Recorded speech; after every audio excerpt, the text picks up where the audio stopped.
اعوذ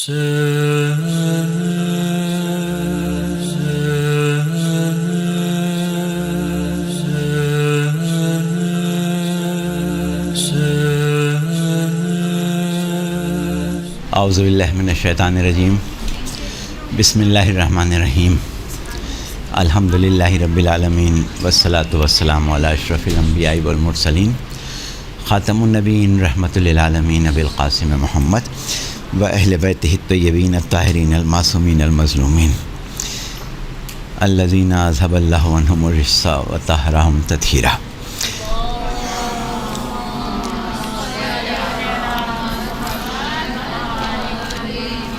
اچھا، ہماری بہت ہی عزیز طالبات، آپ لوگ ہمارے پروگرام جو کہ ذاکری کلاس کے سلسلے میں ہیں، ذاکری کے سلسلے میں اور ذاکری کی تربیت کے سلسلے میں، ٹھیک ہے آپ لوگ بدل جاتے ہیں، ہر دفعہ طالبات تبدیل ہو جاتی ہیں، لیکن ہمارے جو پروگرام ہیں وہ سب محفوظ ہیں اور تقریباً بٹساہ برس ہو گئے ہیں، کافی عرصے سے جب سے آپ کے مدرسے میں ذاکری کی کلاسوں کا اہتمام کیا گیا ہے۔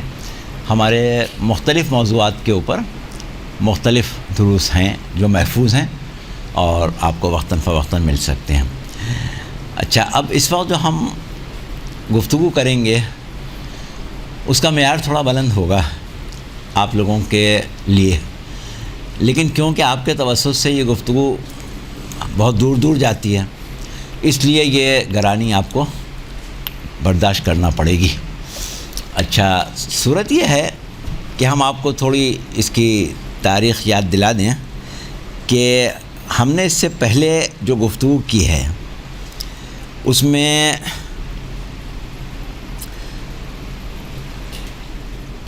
ذاکری کی اہمیت پر بھی بات ہوئی ہے، ذاکری کی تاریخ پر بھی بات ہوئی ہے، موضوعات کے انتخاب پر بھی بات ہوئی ہے، ذاکری کے مختلف شعبوں کا بھی ذکر کیا گیا ہے، ذاکری کے مختلف شعبوں میں سے کون سا ذاکر کس شعبے کو اختیار کرے اس کے اوپر بھی بات کی گئی۔ پھر اس کے بعد فضائل و مصائب پڑھنے کے لیے کہاں سے استفادہ کیا جائے، مصائب پڑھنے میں کن چیزوں کا خیال رکھا جائے، کہاں سے مصائب جمع کیے جائیں، فضائل پڑھنے میں موضوعات کو کس طریقے سے نبھایا جائے۔ تو اس طریقے کی ہم نے ہر کلاس میں مختلف چیزیں بیان کی ہیں، تو جب آپ لوگ چاہیں وہ دیکھ لیا کیجیے گا۔ اس کے بعد پھر ہم نے اس میں ایک اور خاص چیز کے اوپر توجہ دی تھی کہ آپ کو مواد جمع کرنے کے لیے کہاں سے استفادہ کرنا ہے، کن چیزوں میں احتیاطیں کرنا ہیں، اور کس قسم کی احتیاط کی کہاں ضرورت ہوتی ہے۔ پھر آپ کو اپنے اخلاقی پہلو کو کس طرح لے کے چلنا ہے، لوگوں کے ساتھ روابط کس طرح رکھنا ہے، صاحبان مجلس اور ذاکر کے درمیان کس قسم کا تعلق ہونا چاہیے، آپ کو ان سے کیا توقعات رکھنا چاہیے ہیں، کس حد تک آپ ان کے اوپر بوجھ بنیں یا بوجھ نہ بنیں، یہ سب چیزیں جو ہیں یہ ہم پہلے بیان کرتے رہے ہیں۔ اچھا، اب صورتحال یہ ہے کہ یہ سب چیزیں تو موجود ہیں، لیکن اب ایک خاص چیز جس کی طرف ہم آپ کی توجہ دلائیں گے، اور بلکہ یہ کہیں کہ آپ کے توسط سے وہ ہر ذاکر اور ہر ذاکرہ کی طرف دلائیں گے، وہ یہ ہے کہ ذاکر کی معاشرے میں حیثیت کیا ہوتی ہے۔ یہ ہر ذاکر کو ضرور سمجھنا چاہیے کہ ہماری حیثیت کیا ہے، اس معاشرے میں ہمارا مقام کیا ہے۔ اچھا، اب ذاکر کا معاشرے میں مقام، ذاکر کی معاشرے میں حیثیت، ایک زمانہ تھا کہ جب ہمارے معاشروں میں شعراء کی، ادیبوں کی، افسانہ نگاروں کی، ناول نگاروں کی ایک خاص حیثیت ہوتی تھی کہ وہ معاشرے پر گہری نظر رکھتے تھے۔ اب وہ سب زمانہ گزر گیا، ورنہ شاید آپ لوگوں نے سنا ہو یا نہ سنا ہو، اقبال نے شاعر کے بارے میں ایک بات کہی تھی کہ محفل نظم حکومت چہرہ زیبائے قوم، شاعر رنگی نواہ دیدہ بینائے قوم. اس میں انہوں نے کیا کہا ہے کہ پوری قوم کو اگر ہم ایک جسم تصور کریں تو اس کی آنکھیں جو ہیں وہ کون ہے؟ وہ شاعر ہے. تو اس اعتبار سے معاشرے میں انہوں نے شاعر کے ایک مقام کو پیش کیا. لیکن اب وہ سب زمانہ گزر گیا، اب نہ وہ شاعر ہوتے ہیں، نہ وہ ادیب ہوتے ہیں، نہ وہ زبان ہوتی ہے، نہ وہ ثقافت ہے، سب ختم ہو گیا. لیکن الحمدللہ ایک چیز جو مکتب تشیع میں باقی رہ گئی وہ منبر کی ذاکری ہے. اور منبر کی ذاکری کرنے والے خواتین یا مرد جو بھی ہوں، معاشرے میں ان کی حیثیت دیدہ بینائے قوم کی ہی ہے. یعنی یہ سمجھ لیں کہ یہ ذاکرین یا ذاکرات جو ہیں یہ قوم کی آنکھیں ہیں. قوم کی آنکھوں کا مطلب کیا؟ قوم کے مسائل، قوم کے معاملات، قوم کی پریشانیاں، قوم کی ضروریات، ان کو سب سے پہلے ذاکر دیکھتا ہے. یعنی ذاکر کا کردار یہ ہے، نہ دیکھے تو ایک الگ مسئلہ، لیکن کردار ذاکر کا یہ ہے کہ سب سے پہلے قوم کا درد اس کے دل میں ہو، سب سے پہلے قوم کے مسائل کو وہ دیکھے، سب سے پہلے قوم کی ضروریات کو وہ دیکھے، سب سے پہلے قوم کی جتنی بھی چاروں طرف سے لوگوں کی نظریں ہیں، چاروں طرف سے لوگوں کی یلغار ہے. کیونکہ آپ جس مکتب سے تعلق رکھتی ہیں وہ مکتب وہ ہے کہ اس میں سب طرف سے یہ نشانہ ہے، سب کا نشانہ ہے. تو اب جو مکتب فکر دیگر اقوام کا کے نشانے کی زد پر ہو، اس کو ہر زمانے میں مختلف مسائل کا سامنا کرنا پڑتا ہے. اب یہ ذاکر کا کام ہے کہ اس کے اندر اتنا حس ہو، اتنا فہم و فراست ہو، اتنی قوت مشاہدہ ہو، اور اتنی اس کی فکر میں گہرائی ہو کہ وہ یہ جانتا ہو یا جانتی ہو کہ اس وقت ہماری قوم کے مسائل اس اعتبار سے کیا ہیں. تو یہ بہت اہم چیز ہے ایک ذاکر کے لیے. اور یہ آج کے لیے ہم نے یہ خاص زاویہ رکھا تھا کہ آپ لوگوں کو جہاں تک ہو سکے، ضروری نہیں ہے، دیکھیے ہر شخص کی ذہنی صلاحیت مختلف ہوتی ہے، ہر شخص کی فکری صلاحیت مختلف ہوتی ہے، اور ہر شخص کی علمی صلاحیت بھی مختلف ہوتی ہے. تو سب ایک کام ایک انداز پر ایک معیار پر تو نہیں کر سکتے، ہر شخص کا اپنا طریقہ ہوگا. لیکن آپ لوگوں کی حیثیت یہ ہے کہ آپ کو ان تمام چیزوں کو نظر میں رکھنا ہے کہ اس وقت قوم کن مسائل سے گزر رہی ہے، اور آج قوم کے دشمن کن اہداف سے، کن زاویوں سے اور کن حربوں سے تشیع کو نشانہ بنا رہے ہیں. یعنی ایسا زمانہ کوئی نہیں گزرا کبھی کہ جو تشیع محفوظ رہا ہو، لیکن غیر محفوظ ہونے کے بھی انداز ہمیشہ بدلتے رہیں. تو اس لحاظ سے ہم نے آج کی جو آپ کی گفتگو ہے اس میں اس پہلو کو بہت زیادہ اہمیت دی ہے. اچھا، اب اس کے بعد ہمیں آنا ہے عملی پہلوؤں پر، کیونکہ ہمیں تو یہاں آپ کو عملی اقدامات سکھانا ہے. یہ ایک پس منظر تھا جو ہم نے آپ کے سامنے رکھ دیا. تو عملی چیز میں یہ ہے کہ اگر ہم آج اپنے ذہنوں پر زور دیتے ہیں اور یہ سوچتے ہیں کہ اس وقت قوم کے اوپر سب سے بڑی، سب سے اہم دفاعی ضرورت کیا ہے، دفاعی ضرورت کا مقصد یہ نہیں ہے کہ کوئی لڑائی جھگڑے والی. دفاعی سے مقصد اپنے نظریات کا دفاع، اپنی فکر کا دفاع، اپنے عقائد کا دفاع، اپنے اخلاق کا دفاع. یہ بات ہے، کوئی یہ مادی دفاع والی بات نہیں ہو رہی.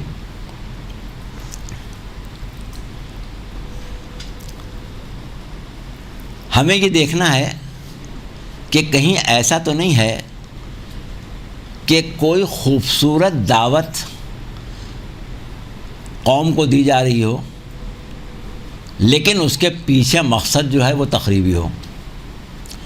یعنی مثال کے طور پر قوم سے یہ کہا جا رہا ہو کہ بھائی اتحاد و اتفاق بہت اچھی چیز ہے، سب کو عزت دو، سب کے عقائد اور نظریات کو اہمیت دو، مل جل کے رہو. تو بظاہر تو یہ اچھی بات ہے، اس میں کوئی برائی تو نہیں، لیکن دیکھنا یہ ہے کہ یہ خلوص نیت کے ساتھ ہو رہا ہے یا اس کے پیچھے کوئی تخریب ہے. ایسا تو نہیں ہے کہ اتحاد کی بات کر کے تفرقہ پھیلایا جا رہا ہو. اسی طرح اصلاحات کا نعرہ لگایا جا رہا ہو، تحقیقات کا نعرہ لگایا جا رہا ہو، نئے زمانے کے تقاضوں کو سمجھنے کا نعرہ لگایا جا رہا ہو. سب اچھی چیزیں، لیکن باطن میں کوئی نہ کوئی تخریبی عمل اس میں چھپا ہوا ہو. تو یہ ہر شخص اندازہ نہیں لگا سکتا. آدمی کو غور و خوض کر کے سوچ سمجھ کے اس چیز کی طرف آنا پڑتا ہے. اب اگر ہم آپ سے یہ سوال کریں، حالانکہ ہمیں لگ رہا ہے کہ شاید آپ کے لیے یہ مشکل ہو جائے، لیکن بہرحال آپ کوشش کر سکتی ہیں، اور ایسا بھی نہیں ہے کہ آپ اتنی گئی گزری ہیں. تو آپ سے بالفرض ہم سوال کریں کہ آپ کے خیال میں آج کل مکتب تشیع پر کس قسم کی یلغار ہے؟ کیا آپ کے ذہن میں ہے کوئی چیز؟ آپ لوگوں میں سے کسی کے کوئی ہے ایسا جو کچھ بتا سکے اس سلسلے میں؟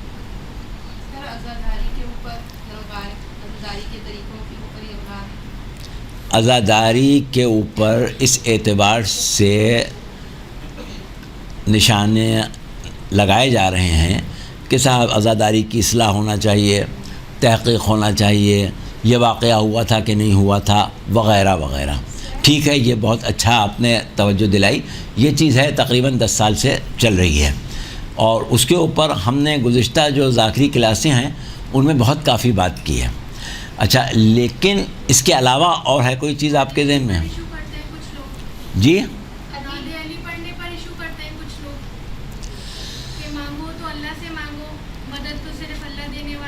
ہاں. تو دیکھیے، یہ ایک چیز آپ نے کہی کہ ایک مسئلہ یہ آ رہا ہے کہ اس کو ہم کہتے ہیں دراصل اہل بیت کے مقام و مرتبے کو گھٹانے کی کوشش کرنا، مقام سے گرانا. تو مقام سے گرانے کے لیے براہ راست کو یہ نہیں کہتا کہ اہل بیت کو ان کے مقام سے گرا دو، کوئی آپ سے یہ نہیں کہے گا. وہ اس قسم کی گفتگو کرے گا جس سے یہ لگے کہ آپ ان کو کچھ زیادہ مانو نہیں، اتنے ماننے کی ضرورت نہیں. یہ بات وہ کرے گا. ٹھیک ہے، یہ بھی آپ کا ایک اچھا آپ نے زاویہ دیکھا اور سمجھا. اس کے اوپر بھی مگر ہم اس سے پہلے ابھی کچھ ٹائم پہلے 2-3 سال پہلے کی بات ہے، ایسا ہونے لگا تھا کہ ہمارے ممبر سے ہی کچھ لوگ بہت ایسی باتیں کرنے لگے تھے کہ لوگوں میں اختلاف ہونے لگے تھے آپس میں ہی. اہل تشیع کا اختلاف کروانے کی کوشش کی جا رہی ہوتی تھی. یا عام طور پہ بھی ہوتا ہے ایسا کہ دوسرے لوگ یہ چاہتے ہیں کہ شیعہ ہی ایک دوسرے کے خلاف ہو جائیں. ان کے حقائق یہی بات ہے جو آپ اب اس طرف آ رہی ہیں کہ اب آج کا جو نیا مسئلہ ہے وہ یہ ہے کہ اتحاد کے نام پر تفرقہ ڈالا جا رہا ہے. نعرہ اتحاد کا لگایا جاتا ہے، لیکن کوشش یہ کی جاتی ہے کہ لوگ فرقوں میں بٹ جائیں، لوگ ایک دوسرے سے دور ہو جائیں، لوگ گروہوں میں بٹ جائیں. تو یہ کام ہو رہا ہے. اب اگر آپ لوگ بحیثیت ذاکرہ اس چیز کو سمجھ جائیں تو آپ کے خیال میں اس سے قوم کو بچانے کے لیے کیا کرنا چاہیے؟ قوم کو اس سازش سے بچانے کے لیے کیا کرنا چاہیے؟ اصلاحی مجالس پڑھنی چاہیے. جی اصلاحی مجالس پڑھنی چاہیے. دیکھیے اصلاحی مجالس تو آپ پڑھیں گی، مقصد کہنے کا یہ ہے کہ آپ یہ دیکھیں کہ سازش کرنے والے کس چیز سے، کس کمزوری سے فائدہ اٹھا رہے ہیں. آپ کو اگر یہ اندازہ ہو گیا کہ عامت الناس کی جہالت سے فائدہ اٹھایا جا رہا ہے، عامت الناس عقائد کے بارے میں جاہل ہیں، اس سے فائدہ اٹھایا جا رہا ہے، عامت الناس قرآن سے دور ہیں، اس کا فائدہ اٹھایا جا رہا ہے، عامت الناس تاریخ سے واقف نہیں ہیں، اس کا فائدہ اٹھایا جا رہا ہے. تو اب جب آپ کو یہ اندازہ ہو گیا کہ یہ سازش جو ہے اس میں اس کی کامیابی کے لیے فائدہ جو اٹھایا جا رہا ہے وہ عوام کی جہالت سے اٹھایا جا رہا ہے، تو اب اس کو روکنے کا سب سے اچھا طریقہ یہ ہے کہ لوگوں کی جہالت دور کر دیں. جب آپ لوگوں کو مثال کے طور پر آپ نے دیکھا کہ گفتگو کا زاویہ یہ ہے کہ قرآن کی صریحی تعلیمات جو ہیں ان کے خلاف بات کی جا رہی ہے اور لوگوں کی سمجھ میں آ رہی ہے، لوگ اس کے کنونس ہو رہے ہیں، یہ نہیں سمجھ رہے ہیں کہ قرآن تو کچھ اور کہہ رہا ہے. تو اب آپ کو کیا کرنا ہے؟ آپ کو قرآن کی تعلیم دینا ہے، زیادہ سے زیادہ قرآن کی تعلیم دینا ہے. یا اسی طریقے سے آپ نے دیکھا کہ بھائی تاریخ سے لوگ واقف نہیں ہیں، لہٰذا جھوٹی تاریخیں بنائی جا رہی ہیں. اب اصلی تاریخ تو کسی کو معلوم ہی نہیں ہے. اب آپ کا کام کیا ہوگا کہ آپ تاریخ کی تعلیم دیں. اسی طرح آپ نے دیکھا کہ لوگوں کو عقائد کا علم نہیں ہے، لوگ حقیقت ولایت کو نہیں سمجھ رہے ہیں، حقیقت نبوت کو نہیں سمجھ رہے ہیں، حقیقت توحید کو نہیں سمجھ رہے ہیں، اس سے فائدہ اٹھایا جا رہا ہے. جیسے مثال کے طور پر آپ نے دیکھا کہ لوگ توحید سے واقف نہیں ہیں، لہٰذا ان کو ولایت کے نام پر توحید سے دور کیا جا رہا ہے. تو اب آپ کا فرض کیا ہے؟ آپ توحید سکھائیں. جب توحید سکھائیں گی تو لوگ جاہل نہیں رہیں گے. جب جاہل نہیں رہیں گے تو سازش کرنے والے اس سے فائدہ نہیں اٹھا سکیں گے. تو یہ سوجھ بوجھ آپ میں ہونا چاہیے کہ آج اگر سازش ہو رہی ہے اور لوگوں کی نادانی سے، لوگوں کی بے وقوفی سے، لوگوں کی جہالت سے فائدہ اٹھایا جا رہا ہے، تو بحیثیت ذاکر یا بحیثیت ذاکرہ آپ کا فرض یہ ہے کہ آپ لوگوں کو اس جہالت کے اندھیرے سے نکال لیں. اگر آپ نے قرآن کی ان کو اتنی تعلیم دے دی کہ اب نبوت کے بارے میں، ولایت کے بارے میں، توحید کے بارے میں ان کو وہ عقائد سکھائے جا رہے ہیں جو قرآن سے میل نہیں کھاتے، تو قرآن کی تعلیم حاصل کرنے کے بعد وہ سکھاتے رہیں، کوئی فرق نہیں پڑے گا، کوشش ان کی کامیاب نہیں ہوگی. اسی طرح آپ نے یہ دیکھا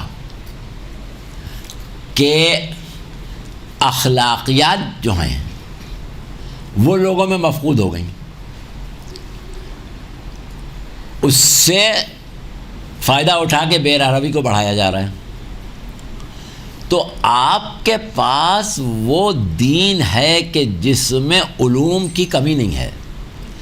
آپ کے پاس درس اخلاق، دروس معرفت، دروس قرآن، ہر شے میں آپ مالا مال ہیں. لیکن اب آپ کو دیکھنا کیا ہوتا ہے کہ جس معاشرے میں آپ گفتگو کر رہی ہیں اس معاشرے کے رجحان کو سامنے رکھتے ہوئے کام وہی کریں جو آپ کو کرنا ہے، لیکن اس کے رجحان کو سامنے رکھتے ہوئے تاکہ اس کی توجہات جو ہیں وہ آپ کی طرف رہیں. تو کافی حد تک ہم اپنے مقصد پر آ گئے، لیکن کچھ چیزیں اور ہیں، ان کی طرف آپ میں سے کسی کی توجہ اگر ہے تو ہمیں اس کا اشارہ کریں تاکہ ہمیں اندازہ ہو کہ آپ لوگوں کی توجہ ہے کہ نہیں.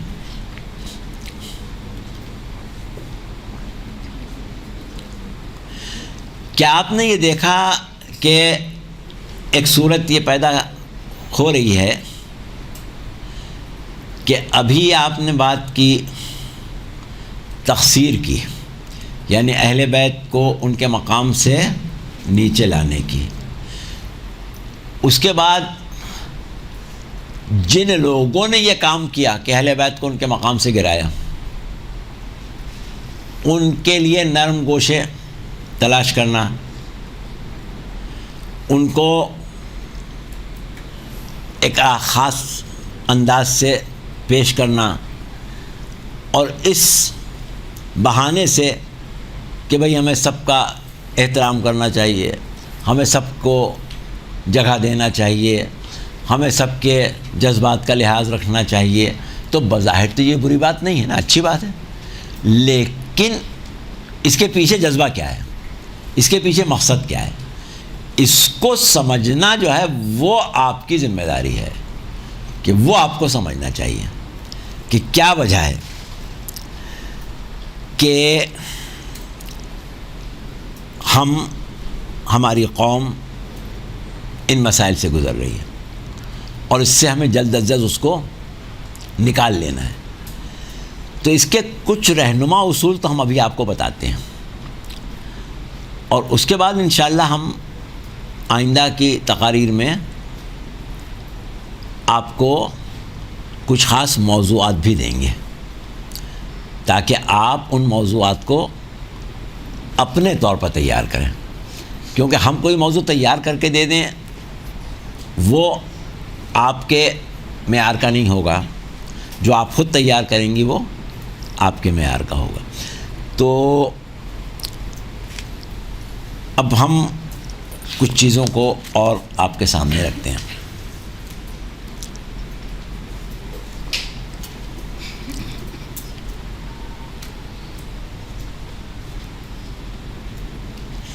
اب اس میں جیسے ہم نے آپ سے کہا کہ ایک چیز تو آپ کو اتنی فہم و فراست ہونا چاہیے کہ آپ یہ سمجھ لیں کہ کس چیز کا فقدان جو ہے، یعنی کس چیز کا نہ ہونا اس سازش کی کامیابی کا سبب بن رہا ہے. اور دوسری چیز یہ کہ وہ کون سی قوتیں ہیں، وہ کون سے افراد ہیں کہ جو اس تخریب کاری میں بڑھ چڑھ کے حصہ لے رہے ہیں، کون سے اذہان ہیں جو کام کر رہے ہیں. ضروری نہیں کہ آپ اس کا اعلان کریں، ضروری نہیں کہ آپ ان کا نام لیں، لیکن خود آپ کو ان کے افعال پر، ان کی حرکات پر نظر رکھنا پڑے گی کہ آج یہ ایک تخریب کر رہے ہیں، کل کیا کریں گے، تاکہ آپ پہلے سے اس کے لیے تیار ہیں. اچھا، اب اس میں جو آپ کو اپنی طرف توجہ دینا ہے، کیونکہ دوسرے کی طرف توجہ دینے سے پہلے اپنی طرف توجہ دینا پڑتی ہے کہ بھئی ہم کہاں تک جا سکتے ہیں اور ہمارے اندر کتنی صلاحیت ہے، ہم کیا کر رہے ہیں. تو پہلی چیز آپ یہ دیکھیں کہ دنیاوی سیاست جو ہے اس سے اپنے آپ کو بالکل الگ رکھیں. آپ کے مذہب نے دنیاوی سیاست کو کوئی اہمیت نہیں دی ہے، لہذا آپ بھی دنیاوی سیاست سے اپنے آپ کو بالکل الگ رکھیں، پہلی چیز. اچھا، دوسری چیز یہ ہے کہ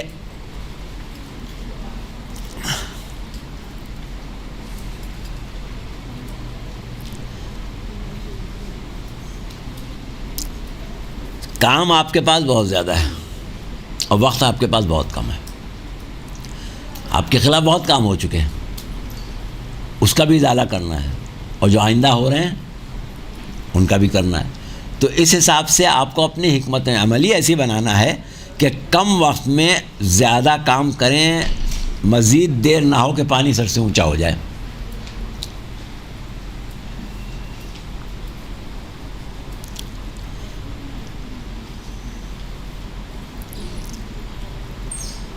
اب جیسے ہم نے ابھی ایک چیز کی طرف اشارہ کیا کہ ایک کام آج کل یہ ہو رہا ہے کہ یکجہتی اور ہم آہنگی کی بات کی جاتی ہے، لیکن اس کے پیچھے تخریب ہوتی ہے۔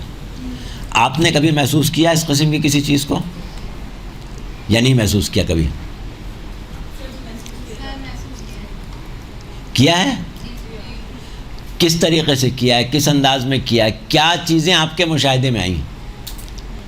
سوشل میڈیا کے ذریعے مشاہدے میں آئی ہیں کہ ہاں، سے جو ہے وہ اپنے ہی خلاف تشیعوں کے خلاف باتیں ہوتی ہیں، اور لاہور کے مدرسے سے پنجاب سائڈ پہ زیادہ پنجاب سائڈ پہ ہاں، پنجاب سائڈ پہ زیادہ ہوتی ہے کیا؟ بہت زیادہ ہوئی یہ جو تبلیغ کاری وغیرہ کر رہے ہیں، ہاں آزاداری کے خلاف جو کر رہے ہوتے ہیں۔ نہیں، عزاداری والی بات تو ایک پیچھے ہو گئی نا، اب اس کے آگے بڑھیں آپ۔ اپنے عقائد کے خلاف بھی ہو رہی ہیں، عقائد کے خلاف پر ہم باتیں ہیں، اس پر آئیں آپ۔ ہاں، یعنی اپنی ہر بات پہ جو ہے نکتہ چینی ہو رہی ہے اور دوسروں کی تعریفیں ہو رہی ہیں، یہ بہت زیادہ ہو رہا ہے۔ اپنی ہر چیز پر نکتہ چینی اور دوسروں کی تعریفیں، ٹھیک ہے۔ اچھا، اب یہ کرنے والے، ایسا کام کرنے والے کامیابی بھی حاصل کر رہے ہیں۔ اس کامیابی کی وجہ آپ کو اندازہ ہونا چاہیے کہ وہ جہالت ہی ہے اور کچھ نہیں ہے، سوائے جہالت کے اور کچھ نہیں۔ اچھا، اب اس جہالت کو دور کرنے کے لیے آپ کو اسی معیار پر آ کے کام کرنا پڑے گا جس معیار پر کام ہو رہا ہے۔ معیار کیا بنایا گیا ہے؟ ایک یہ ظاہر کیا گیا ہے کہ ایک بہت عالمانہ پلیٹ فارم تیار ہو گیا ہے، بہت بڑے علماء آ گئے ہیں۔ ایسے علماء کبھی تشیع میں پیدا ہی نہیں ہوئے۔ پوری تاریخ تشیع میں اتنے بڑے علماء پیدا نہیں ہوئے جتنے اب ہو گئے۔ بڑے علماء نے کبھی وہاں تک پہنچے نہیں جہاں تک یہ پہنچ گئے۔ اس قسم کا تاثر دیا جاتا ہے کہ پہلے کبھی وہاں پہنچا ہی نہیں تھا کوئی، یہ پیدا ہوئے جو وہاں پہنچ گئے۔ تو اب اس کے لیے آپ کو، قوم کو پہلے تو یہی بتانا پڑے گا کہ بھائی کیسے ممکن ہے کہ تشیع کی 1400 سالہ تاریخ میں ائمہ کے شاگرد گزرے، ائمہ کے دروس سے نکلے ہوئے لوگ گزرے، ایسے لوگ گزرے کہ جنہوں نے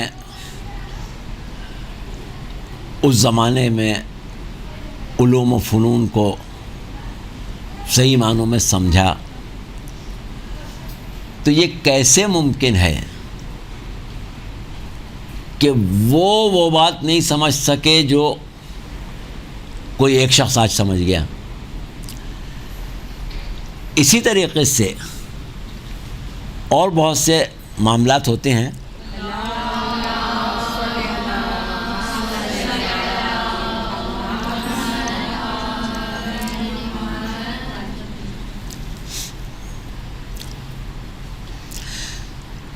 وہ جو آپ نے عزاداری والی بات کی نا، یہ آپ بتائیں کہ اس میں باتیں تو ساری کی جا رہی ہوتی ہیں، لیکن ہدف کیا ہوتا ہے، مقصد ان کا کیا ہوتا ہے، کیا چاہتے ہیں وہ یہ چاہتے ہیں کہ عزاداری کی اثر پذیری جس نے تشیع کو ایک روحانی قوت دی ہوئی ہے، وہ اثر پذیری کم ہو جائے۔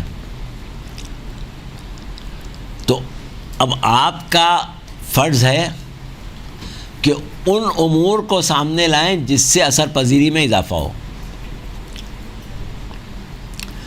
اسی طرح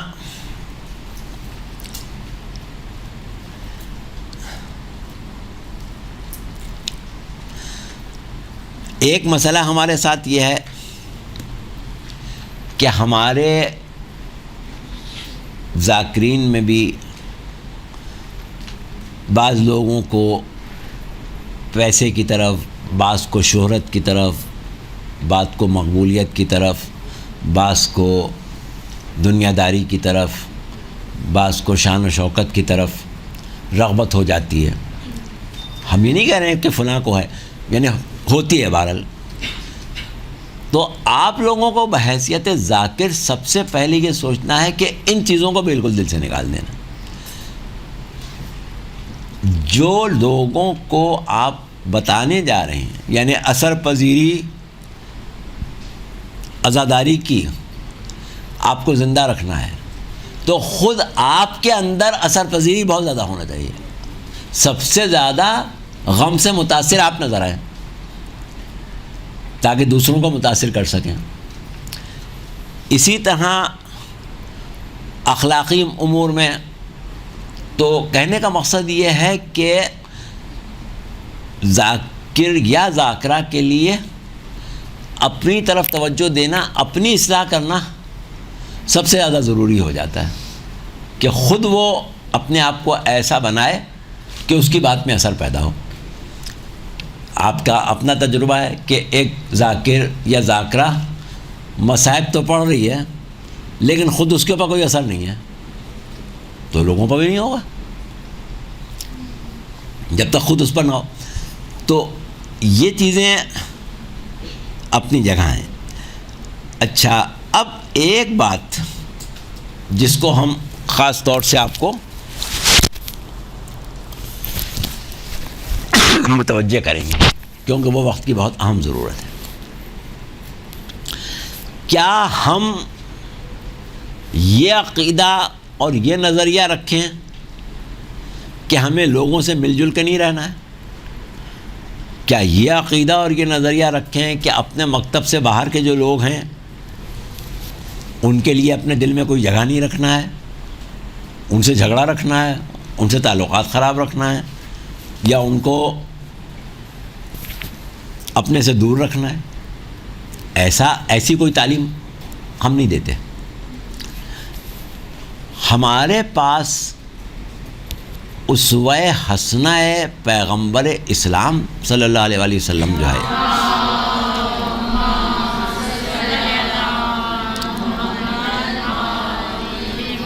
وہ بہت ہی اہم چیز ہے، اور یہ ہماری خوش قسمتی ہے، یہ آپ کی سعادت ہے کہ صرف آپ کا مکتب وہ ہے کہ جو نبوت کو حادثاتی اور وقتی نہیں سمجھتا، یعنی اتفاق سے کسی کو نبوت مل گئی، ایسا نہیں ہوتا ہے.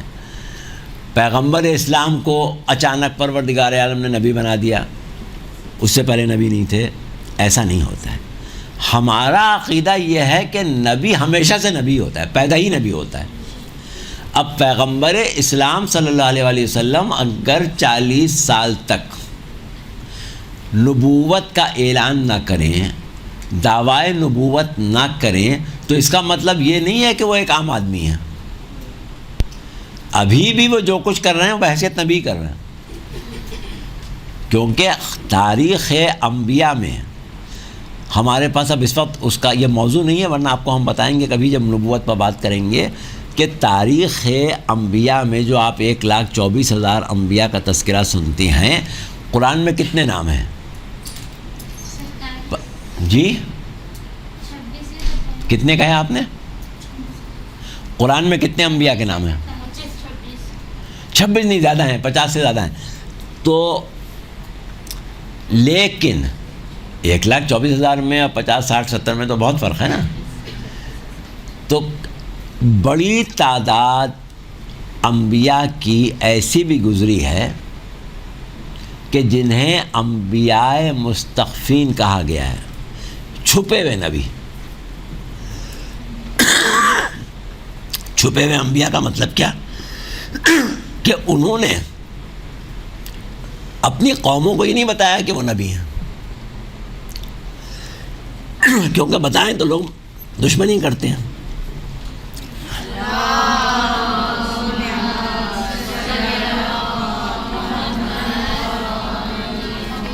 معاشرے میں چھپے رہے اور فرائض نبوت انجام دیتے رہے، پوری زندگی ایسی گزر گئی. وہ انبیاء ہیں، چھپے ہوئے انبیاء. تو پیغمبر اسلام صلی اللہ علیہ وسلم بھی 40 سال جو اپنی زندگی کے گزار رہے تھے اور نبوت کا دعویٰ نہیں کیا تھا، نبوت کا اعلان نہیں کیا تھا، اس کا مطلب نبی تھے نہیں، نبی تو تھے. تو ہمارے عقیدے کے مطابق، شیعہ عقیدے کے مطابق، اعلان نبوت سے پہلے سرکار رسالت جو کر رہے تھے وہ بھی اسوہ حسنہ تھا، وہ بھی کار نبوت تھا، وہ کار نبوت سے باہر نہیں تھا۔ تو اب آپ نے 40 سال کن لوگوں کے درمیان گزارے؟ مشرکوں کے، کافروں کے، جاہلوں کے، جنگلیوں کے، وحشیوں کے، 40 سال ان کے درمیان گزارے آپ نے، زمانہ جاہلیت جو عرب کا مشہور ہے۔ لیکن آپ کا طور طریقہ معاشرتی اعتبار سے، لیکن دین تو آپ کا تھا کچھ، وہ چھپا ہوا تھا بھی، اور جو چاروں طرف لوگ رہ رہے تھے ان کا دین کچھ اور تھا۔ لیکن آپ نے ہم کو یہ سکھا دیا کہ مسلمان تو مسلمان کے دوسرے فرقے یا مسلمانوں کے دوسرے مکاتب فکر تو پھر بھی مسلمان ہیں، اگر ہم مشرکوں کے درمیان رہ رہے ہیں، کافروں کے درمیان رہ رہے ہیں، یا جیسے آج کل کی دنیا میں مثال کے طور پر ہندوؤں کے درمیان رہ رہے ہیں، عیسائیوں کے درمیان رہ رہے ہیں، مجوسیوں کے درمیان رہ رہے ہیں، یہودیوں کے درمیان رہ رہے ہیں، تو بھی ہمارا ذاتی اخلاق ایسا ہونا چاہیے کہ ہم سب کو پیار محبت سے اپنے ساتھ رکھیں، سب کے دکھ درد میں کام آئیں، جیو اور جینے دو کے اصول کے اوپر کام کریں، ان کو اپنی شفقت، اپنی محبت، اپنا اخلاق، ان چیزوں سے اپنے قریب رکھیں۔ یہ بری بات نہیں، یہ اسوہ رسول ہے۔ تو جب ہم پیغمبر اسلام کو دیکھتے ہیں کہ آپ مشرکوں کے درمیان اس طرح زندگی گزار رہے ہیں کہ وہ آپ کو اپنا دوست سمجھ رہے ہیں، اپنے دشمن نہیں سمجھ، جب تک اعلان نبوت نہیں کیا۔ اعلان نبوت کرنے کے بعد تو سب دشمن ہو گئے، لیکن جب تک اعلان نبوت نہیں کیا تو صادق اور امین کہتے تھے، جب تک تو دشمن نہیں تھے۔ تو اگر ہم اس اسوے پر عمل کریں تو ہم مشرکوں کے درمیان، کافروں کے درمیان، ہندوؤں کے درمیان یا دیگر مکاتب فکر کے درمیان رہیں، کیا فرق پڑتا ہے؟ ویسے رہیں جیسے رسول کافروں کے درمیان رہتے تھے۔ بھئی رسول کافروں سے گھل مل کے رہتے تھے، لڑ جھگڑ کے تھوڑی رہتے تھے کوئی۔ تو یہ ہمارے لیے بہت اچھا ہے، بہت اچھی چیز ہے، اس میں برائی تو نہیں ہے کہ ہم لوگوں سے مل جل کے رہیں، لوگوں سے پیار محبت کے ساتھ رہیں، لوگوں کو اپنی طرف راغب رکھیں، لوگوں کے ساتھ اخلاق سے پیش آئیں، لوگوں کے اوپر شفیق ہوں، لوگوں کے اوپر مہربان ہوں۔ یہ کوئی بری چیز تھوڑی ہے، اس سے تو ہم انکار کرتے ہی نہیں ہیں۔ لیکن دوسری طرف ہمارا ایک اور موقف ہے، وہ موقف اس موقف سے ٹکراتا نہیں۔ یہ نہیں ہے کہ وہ الگ ہے، یہ الگ ہے، اس کے دونوں میں سے ایک پہ عمل ہو، دونوں پہ عمل ایک وقت میں ہو سکتا ہے، کیونکہ رسول کے لوگ دشمن ہو گئے تھے۔ جب رسول نے اعلان نبوت کر دیا تو لوگ رسول کے دشمن ہو گئے تھے۔ کیا رسول بھی کسی کے دشمن ہوئے تھے؟ دیکھیں، رسول تو کسی کے دشمن نہیں ہوئے تھے، لوگ رسول کے دشمن ہوئے تھے۔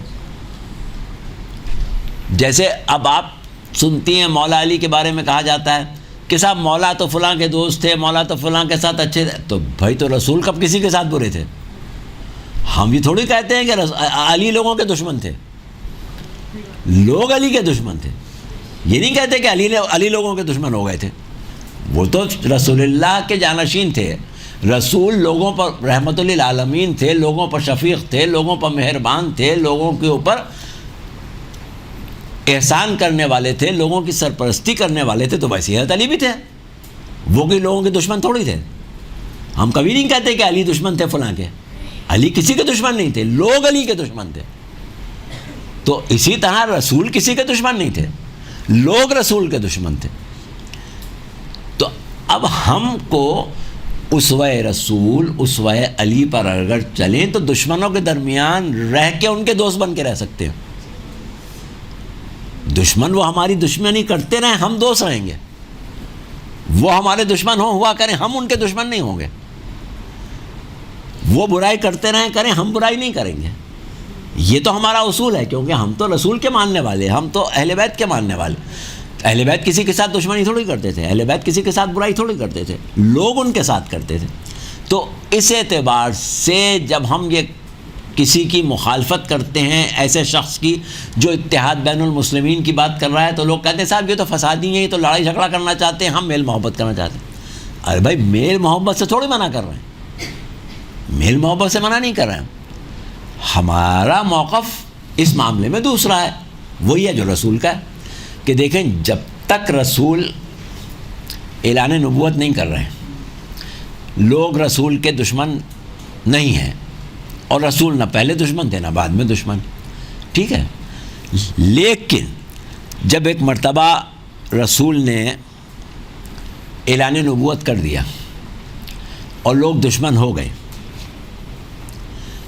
اب ایسی صورت میں کہ جب رسول حق کے علم بردار ہیں، اب رسول کا کام کیا ہے؟ حق کی علم برداری کرنا ہے، رسول حق کے نمائندے ہو گئے، حق کے نمائندے کی حیثیت سے کام کر رہے ہیں، حق کے علم بردار کی حیثیت سے کام کر رہے ہیں۔ اب جب حق کے علم بردار کی حیثیت سے کام کر رہے ہیں تو اب باطل سے مفاہمت نہیں کر سکتے۔ اب یہ نہیں ہو سکتا کہ وہ باطل سے مفاہمت کریں، دشمنی نہیں کریں گے، ان کو نقصان نہیں پہنچائیں گے، لیکن ان سے مفاہمت نہیں کر سکتے۔ ہم سے یہ کہا جاتا ہے کہ باطل سے مفاہمت کرو، باطل سے مفاہمت کیسے کریں گے؟ باطل سے جھگڑا نہیں کریں گے، باطل سے دشمنی نہیں کریں گے، لیکن باطل سے مفاہمت کیسے کریں گے؟ کیوں نہیں کریں گے؟ تو دیکھیے پھر وہی والی بات ہے کہ ہم آئیں گے قرآن کی طرف، اور قرآن کی روح سے ہم اپنے طور پر یہ سمجھتے ہیں کہ وہ دین جسے دین اسلام کہا جاتا ہے، جس کو پروردگار عالم نے کہا کہ ان الدین عند اللہ الاسلام، اللہ کے نزدیک دین کوئی ہے تو وہ اسلام ہے، وہ اسلام جو تمام انبیاء لے کے آئے، وہ اسلام جس کے لیے پیغمبر اسلام نے پتھر کھائے، کانٹوں پر چلے، وہ اسلام جس کے لیے جناب ابو طالب نے قربانیاں دیں، وہ اسلام جس کے لیے جناب خدیجہ نے اپنا مال لٹا دیا، وہ اسلام جس کے لیے اہل بیت نے مصائب برداشت کیے، اس اسلام کی صحیح شکل اگر کہیں ہے تو ہمارے عقیدے کے مطابق مکتب تشیع میں ہے۔ اب دوسرے عقیدے اپنے مکتب میں سمجھتے ہیں، سمجھتے رہیں، ان کو بھی حق ہے، سمجھ لیں، وہ اپنے آپ کو صحیح سمجھتے ہیں، بسم اللہ، ہم اپنے آپ کو صحیح سمجھتے ہیں، ٹھیک ہے، ہم اپنے آپ کو صحیح سمجھتے ہیں، لیکن اس کا مطلب یہ نہیں ہے کہ اب ہم اپنے اصولوں کو، اپنے عقائد کو، اپنے نظریات کو قربان کرنا شروع کر دیں۔ وہ کبھی نہیں ہو سکتا، وہ اس لیے نہیں ہو سکتا کہ پروردگار عالم نے ارشاد فرمایا ہے، سورہ مومنون آیت 71، سورہ مومنون آیت 71 نوٹ کر لیں، گھر جا کے پڑھ لیجیے گا۔ وَلَوِ اتَّبَعَ الْحَقُّ أَهْوَاءَهُمْ لَفَسَدَتِ السَّمَاوَاتُ وَالْأَرْضُ وَمَنْ فِيهِنَّ، اگر کہیں حق جو ہے وہ ان کی خواہشات کی پیروی کرنے لگے، کس کی خواہشات کی؟ جو حق پر نہیں۔ اگر حق کسی کے جذبات کی، کسی کے مفروضات کی، کسی کے خود ساختہ مکروہات کی، کسی کے خود ساختہ مقدسات کی پرواہ کرنے لگے گا تو کیا ہوگا کہ زمین و آسمان فاسد ہو جائیں گے، کائنات برباد ہو جائے گی، کچھ بھی نہیں رہے گا دنیا میں۔ اگر کہیں حق باطل کی خواہشات کی، باطل کے جذبات کی، باطل کے تعصبات کی، باطل کے مقدسات کی، باطل کے مکروہات کی پرواہ کرنے لگے تو کیا ہوگا کہ حق کائنات ہی ختم ہو جائے، تباہ ہو جائے۔ پروردگار عالم نے قرآن میں کائنات کے تباہ ہونے اور فاسد ہونے کے بارے میں ان 2 آیتوں میں بات کی ہے. ایک آیت میں کیا کہا کہ اگر حق جو ہے وہ باطل سے مفاہمت کرنے بیٹھ جائے، یعنی حق کبھی باطل سے مفاہمت نہیں کرے گا. دوسری چیز یہ کہ اگر کہیں، وہ سورہ انبیاء کی 22ویں آیت ہے، آپ لکھ لیجئے، لو کان فیہما آلہۃ الا اللہ لفسدتا، کہ اگر کہیں اس کائنات میں ایک اللہ کے علاوہ کوئی اور اللہ ہوتا تو کائنات تباہ ہو جاتی، برباد ہو جاتی. کائنات میں ایک خدا کے علاوہ دوسرا خدا ہوتا، کائنات برباد ہو جاتی. حق اگر کسی کے باطل کے، یعنی جو حق پر نہیں ہیں، ان کے جذبات کو، ان کے احساسات کو، ان کی خواہشات کو دیکھنے لگے تو دنیا تباہ ہو جائے، کائنات تباہ ہو جائے. حق کے لیے ممکن نہیں ہے کہ وہ ایسا کرے، اور نہ یہ ممکن ہے کہ دوسرا خدا ہو. سمجھ میں آ رہی بات آپ لوگوں کی؟ کوئی بہت مشکل باتیں تو نہیں لگ رہی؟ مشکل لگ رہی؟ اچھا،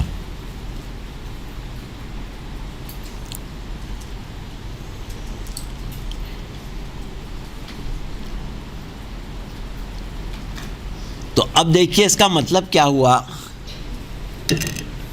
کہ پیغمبر اسلام نے اپنی زندگی میں قرآن کی اس فکر کو عملی جامہ کہاں پہنایا؟ آپ لوگوں کے ذہن میں کوئی واقعہ ہے؟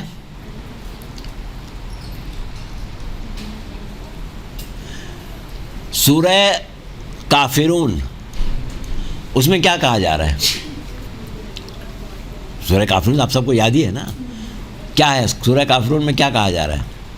ہمارے لیے تمہارا دین، ہمارے لیے ہمارا دین. ہاں تو بتائیں، ترجمہ بتائیں کہ اے کافروں، کیا جس کی تم عبادت کرتے ہو اس کی ہم نہیں کرتے، جس کی ہم کرتے ہیں اس کی تم نہیں کرو گے، جس کو ہم اپنا الہ سمجھتے ہیں تم کبھی بھی اس کو نہیں سمجھو گے، اور جس کو کہ تم عبادت کرتے ہو ہم کبھی بھی اس کی عبادت نہیں کریں گے. تب اس کا مطلب کیا ہوا؟ تم اپنے دین پر باقی رہو، لکم دینکم ولی دین، ہمارا دین ہمارے ساتھ، تمہارا دین تمہارے ساتھ. یعنی اب ہماری تمہاری مفاہمت یہ ہے کہ دین کے معاملے میں تم اپنی جگہ رہو، ہمیں اعتراض نہیں ہے، ہمیں اپنی جگہ رہنے دو. تو قرآن نے کہا کہ بھائی جہاں حق اور باطل اگر یہ چاہیں کہ ہم مل کے ایک ہو جائیں تو یہ نہیں ہو سکتا. رسول اللہ سے لوگوں نے یہ کہا تھا کہ اچھا چلو بھائی ایسا کر لیتے ہیں کہ کچھ دن تم ہمارے خداؤں کی پرستش کر لو، کچھ دن ہم تمہارے اللہ کو سجدہ کر لیں گے، مل جل کے گزارا ہو جائے گا. تو اللہ نے کہا یہ نہیں چلے گا. ہاں تم اپنے دین پر رہو، ہمیں اعتراض نہیں ہے، لا اکراہ فی الدین، دین میں ہماری طرف جلدی زبردستی نہیں کہ تم ہمارا دین مان لو، اپنے پر رہو. لیکن ہم سے یہ نہیں توقع کرنا کہ ہم تمہارے ساتھ ایسی کوئی مفاہمت کریں گے کہ کچھ دن ہم تمہارے بتوں کی بھی تعریف کرنے لگیں، ہم تمہارے بتوں کی بھی فضیلت بیان کرنے لگیں، ہم تمہاری بت پرستی کا بھی جواز بیان کرنا شروع، ہاں بھائی بت پرستی میں بھی برائی نہیں. ایسا نہیں ہوگا. ٹھیک ہے تم برا کرتے ہو کرو، ہمیں اعتراض نہیں ہے، لیکن ہم اس پر راضی نہیں ہوں گے، ہمیں راضی نہ کرو اس کے اوپر. تو یہ رسول اللہ نے اپنی زندگی میں کر کے بتا دیا. اچھا، اب اس کے بعد ہمارے پاس کچھ چیزیں ایسی ہیں کہ جس کو ہم بطور مثال پیش کرنا چاہیں گے کہ بھائی کیا امور ہیں کہ جو اس وقت ہمیں درپیش ہیں اور قرآن کی تعلیمات اور اسوہ پیغمبر اسلام کے مطابق ہمیں انہیں کس طرح سمجھنے کی ضرورت ہے، کس طرح حل کرنے کی ضرورت ہے، اور کس طریقے سے اپنا نظریاتی دفاع، اعتقادی دفاع کرنا ہے. تو یہ اب ہم ابھی آپ کو تھوڑا وقفہ دے رہے ہیں کیونکہ 4:30 بج گئے ہیں اور آپ لوگوں کو میرے خیال سے کتنا 45 منٹ سے زیادہ کا عرصہ وقت ہو گیا، تو اب آپ تھک گئی ہوں گی، آپ کو تھوڑا آرام چاہیے ہوگا، تو وہ آپ کر لیں. تقریباً 7-8 منٹ یا شاید 10 ہو جائیں، ہم آپ کے پاس واپس آ جائیں گے اور پھر اس کے بعد انشاءاللہ جو مزید گفتگو کی گنجائش ہوگی آج کی حد تک وہ کر لیں گے 6 بجے تک. اچھا، تو اب ہماری اور آپ کی جو گفتگو چل رہی ہے وہ یہی ہے کہ اسوہ رسول کے مطابق ہمیں معاشرتی اعتبار سے ایک با اخلاق اور ایسا اپنے آپ کو انفرادی طور پر بھی اور معاشرے کے ایک اجتماعی حیثیت سے بھی ہمارا مکتب ایسا مکتب ہے کہ ہم سب سے جیو اور جینے دو کے اصول پر سب کے ساتھ اخلاق اور محبت کے ساتھ سب کے ساتھ ایک امداد باہمی کے ساتھ زندگی گزارنا چاہتے ہیں، اور یہی ہمارا طرح امتیاز ہے کہ دوسرے ہمارے دشمن ہوں تو ہوں، ہم کسی کے دشمن نہیں. یہ ایک بات ہم نے آپ کو بتا دی. اور دوسری بات یہ کہ کسی صورت میں بھی حق باطل کے ساتھ مفاہمت نہیں کر سکتا، یہ بات بتا دی. اچھا، اب صورت یہ ہے کہ ہمیں اس وقت کے حالات کو دیکھتے ہوئے یہ دیکھنا ہے کہ وہ کون سے امور ہیں کہ جن میں ہمیں فوری طور سے کوئی اقدام کرنے کی ضرورت ہے. آپ لوگوں کے ذہن میں ہے کوئی ایسا موضوع، کوئی ایسی چیز کہ جس کے اوپر ہمیں فوری اقدام کرنا چاہیے، یا نہیں ہے کسی کے ذہن میں؟ جی، مولا علی کے لیے کہ جو مطلب اس طرح سے کہتے ہیں نا اس کا ممبر سے بڑھا دیتی ہے، اگر یہ نام اللہ اور علی ہیں اس طرح سے کر کے جو پڑھ رہے ہیں توحید کو زیادہ، وہ ہم نے ابھی بات کر لی ہے. آپ تھیں پہلے والی کلاس میں؟ ہاں، تو آپ نے سنی نہیں. تو بات یہ ہے کہ قرآن اور احکامات قرآن ہیں، سب کچھ ہے. دیکھیے، ابھی ہم نے یہ کیا کہا کہ آج آپ کو یہ کہہ کے دھوکہ دیا جا رہا ہے کہ ہمیں مل جل کے رہنا چاہیے، سب مسلمانوں کے ساتھ مفاہمت کر کے رہنا چاہیے. تو ہم نے آپ کو کیا بتایا کہ سب مسلمانوں کے ساتھ محبت سے رہنے میں کوئی حرج نہیں، بہت ضروری ہے. ان کے ساتھ اخلاق سے ملنے میں کوئی ضرورت نہیں ہے، بہت ضروری ہے. ان کے دکھ درد میں کام آنے میں کوئی مسئلہ نہیں ہے، ضروری ہے. اب ہم اپنی تنظیموں کو دیکھتے ہیں کہ اگر ہم مصیبت زدوں کی مدد کرنے جاتے ہیں تو تھوڑی دیکھتے ہیں کہ یہ شیعہ ہے کہ سنی ہے کہ کیا ہے. تو ہم تو انسانیت کی بات کرتے ہیں نا، تو وہ تو اپنی جگہ صحیح ہے. اب اس سے آگے بڑھ کے آپ کو حق اور باطل کے درمیان مفاہمت پیدا کرنے کا کوئی حق نہیں، یہ نہیں کر سکتے ہم. حق ہے، باطل باطل ہے. اب ہمیں ضروری تھوڑی ہے کہ ہم ہر شخص کو اپنے راستے پر لگائیں، جو اپنے راستے پہ چلے ہمیں کوئی اعتراض نہیں. لیکن مسئلہ یہ ہے کہ ہم سے وہ یہ کہے کہ جس چیز کو ہم اچھا کہتے ہیں تم بھی اچھا کہنے لگو، جس چیز کو ہم برا کہتے ہیں اس کو تم بھی برا کہنے لگو، جس سے ہم محبت کرتے ہیں اس سے تم بھی محبت کرنے لگو، جس سے ہم جس طریقے سے جس کا ذکر کرتے ہیں ویسے تم بھی کرنا. تو یہ تو کوئی بات نہیں ہوئی نا، وہ ہم کیوں کرنے لگیں؟ تم کرو، اس میں ہمیں کوئی اعتراض نہیں، لیکن ہم سے نہ کرواؤ.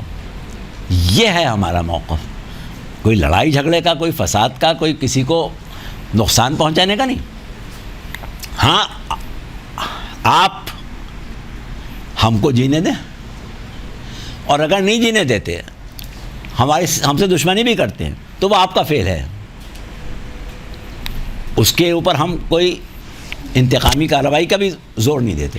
لیکن مسئلہ صرف یہ ہے کہ ہم یہ نہیں کر سکتے کہ بنیادی اسلام کی حقانیت سے متعلق جو چیزیں جن کو اللہ نے حق کہا ہے اس حق کو ہم موڑیں باطل سے قریب ہونے کے لیے. یہ نہیں ہو سکتا.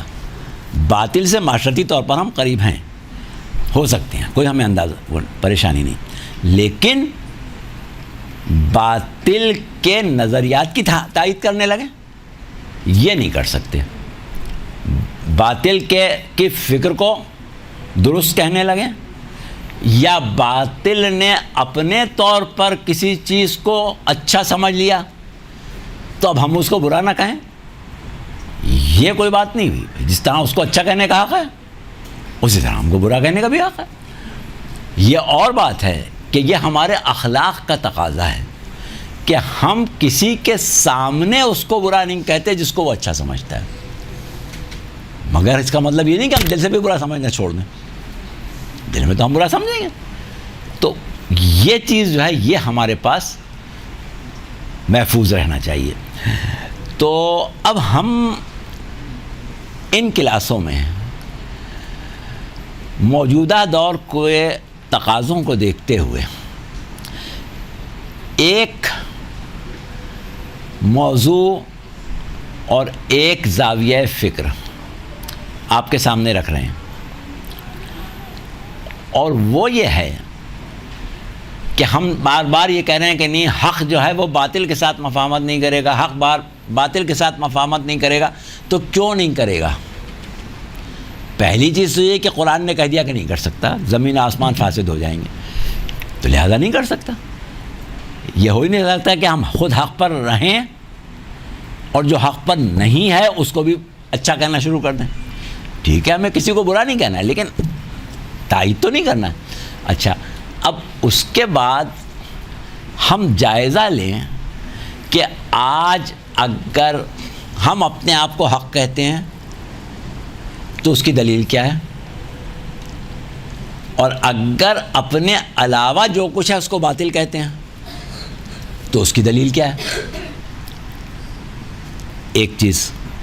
اور جب ہمارے پاس یہ بات ثابت ہو جائے کہ یہ حق کے حق ہونے کی دلیل ہے, اور اس کے مقابلے پر جو بھی آئے, یعنی حق کے مقابلے پر جو آئے وہ حق نہیں ہو سکتا, یہ عقلاً طے ہے کہ جو حق کے مقابلے پر آئے اس کو آپ حق نہیں کہہ سکتے, اس کو باطل ہی کہنا پڑے گا.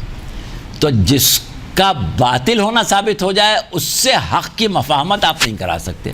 اور اگر کوئی یہ کوشش کرے کہ حق کی باطل سے مفاہمت کرائے, سمجھ لیں کہ اس کے سیاسی مقاصد ہیں, یہ کوئی عقلی کام ہے ہی نہیں, یہ صرف سیاسی مقاصدوں کے لیے کیا جا رہا ہے, اس کے علاوہ اس کا اور کوئی مقصد نہیں. تو اب اس سلسلے میں سب سے پہلی جو بات ہمارے سامنے آتی ہے وہ یہ ہے کہ عالم اسلام میں جتنے بھی مکاتب فکر ہوں, ہمیں کوئی غرض نہیں, جو بھی ہوں, بنیادی طور پر ہمیں کسی سے کوئی دشمنی, کوئی پرخاش, کوئی تعصب نہیں رکھنا ہے. لیکن ہمارا یہ حق ہے کہ ہم عالم اسلام کو پہلے دن سے آج تک اپنی نظر میں رکھیں کہ اسلام جو پروردگار عالم کا پسندیدہ دین ہے, جب خاتم الانبیاء صلی اللہ علیہ وآلہ وسلم کے ذریعے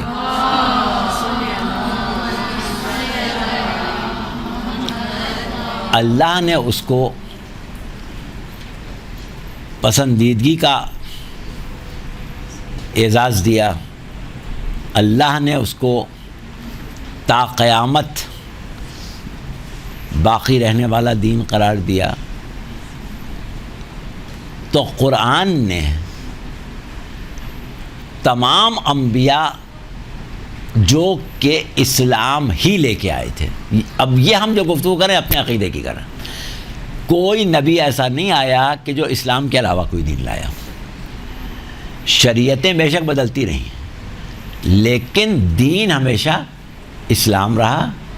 اور پروردگار عالم نے اسلام کے بارے میں ایک بات جو بھی ہم اپنے اس سے پہلے والی کلاس میں کہہ رہے تھے کہ ان الدین عند اللہ الاسلام، اللہ کے نزدیک اسلام کے علاوہ کوئی دین نہیں ہے. یہ بھی اللہ نے کہا ہے کہ اس دین کے علاوہ کوئی دین اگر لے کے آئے گا تو وہ قابل قبول نہیں ہوگا. اسی جگہ ایک بات کہی ہے، یہ ہم آیت پڑھ رہے ہیں سورہ روم کی 30ویں آیت، یہ آپ چاہے نوٹ کریں، سورہ روم آیت 30. اس میں پروردگار عالم نے ارشاد فرمایا کہ فَأَقِمْ وَجْهَكَ لِلدِّينِ حَنِيفًا، اے میرے محبوب، اے پیغمبر اسلام، آپ اپنی تمام تر توجہات جو ہیں وہ اس سیدھے دین کی طرف رکھیں. فطرت اللہ التی فطر الناس علیہا، یہ دین یعنی اسلام جو ہے یہ وہ شے ہے کہ جس فطرت پر ہم نے انسانوں کو خلق کیا ہے. اسلام کیا ہے؟ فطرت ہے.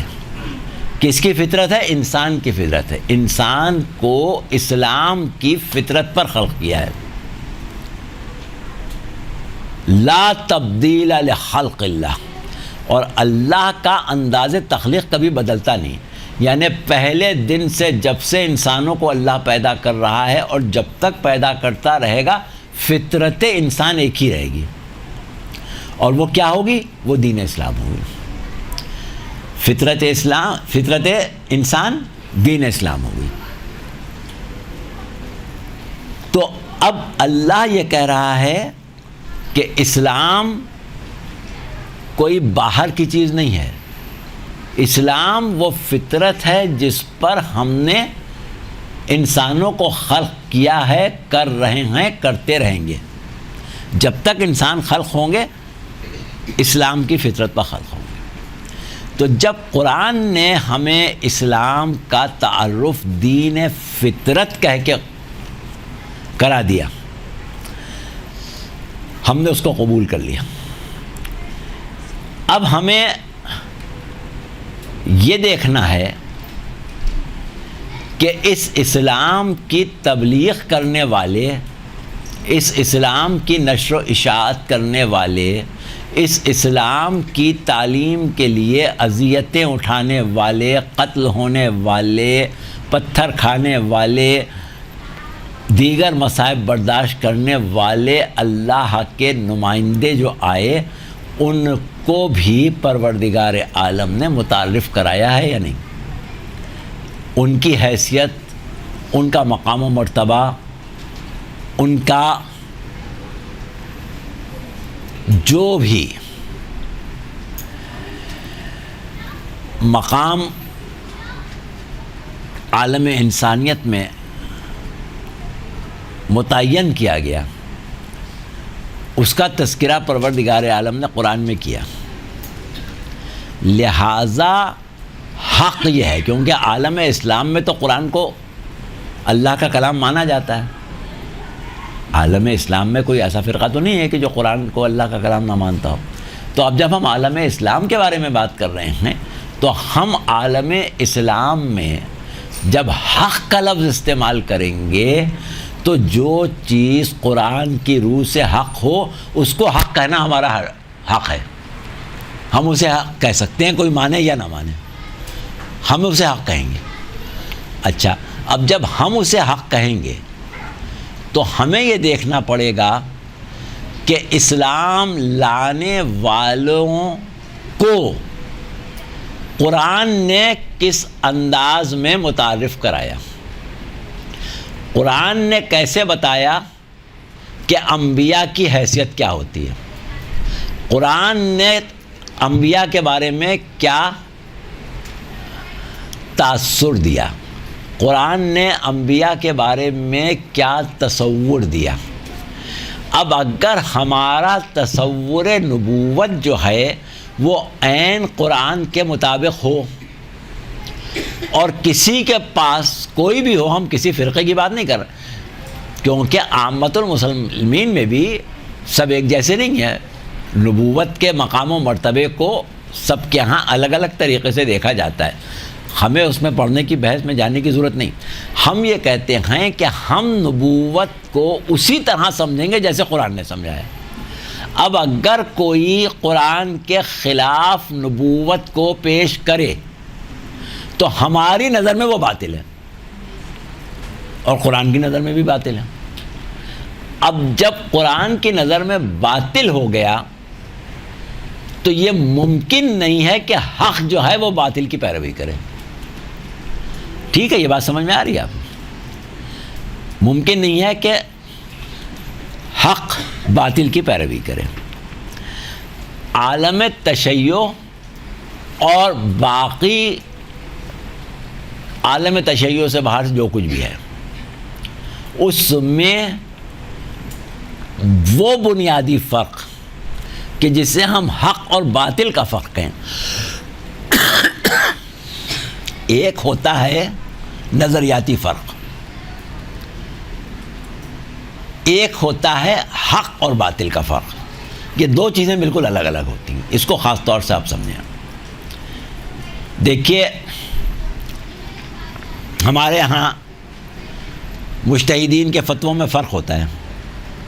ایک مجتہد ایک اور فتویٰ دے رہا ہے، ایک مجتہد کوئی دوسرا فتویٰ دے رہا ہے. یہ کیا حق و باطل کا فرق ہے؟ یہ حق و باطل کا فرق نہیں ہے، یہ فکر کا فرق ہے.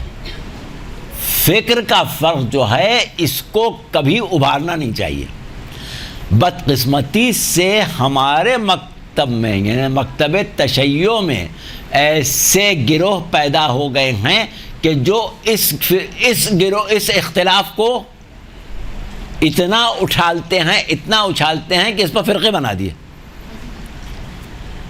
ایک مجتہد کو گالیاں دے رہے ہیں، ایک مجتہد کے فتوے کو کچھ اور بنا کے پیش کر رہے ہیں. تو آپ نے فکری اختلاف کو حق و باطل کا اختلاف بنا دیا، اس کا آپ کو حق نہیں تھا.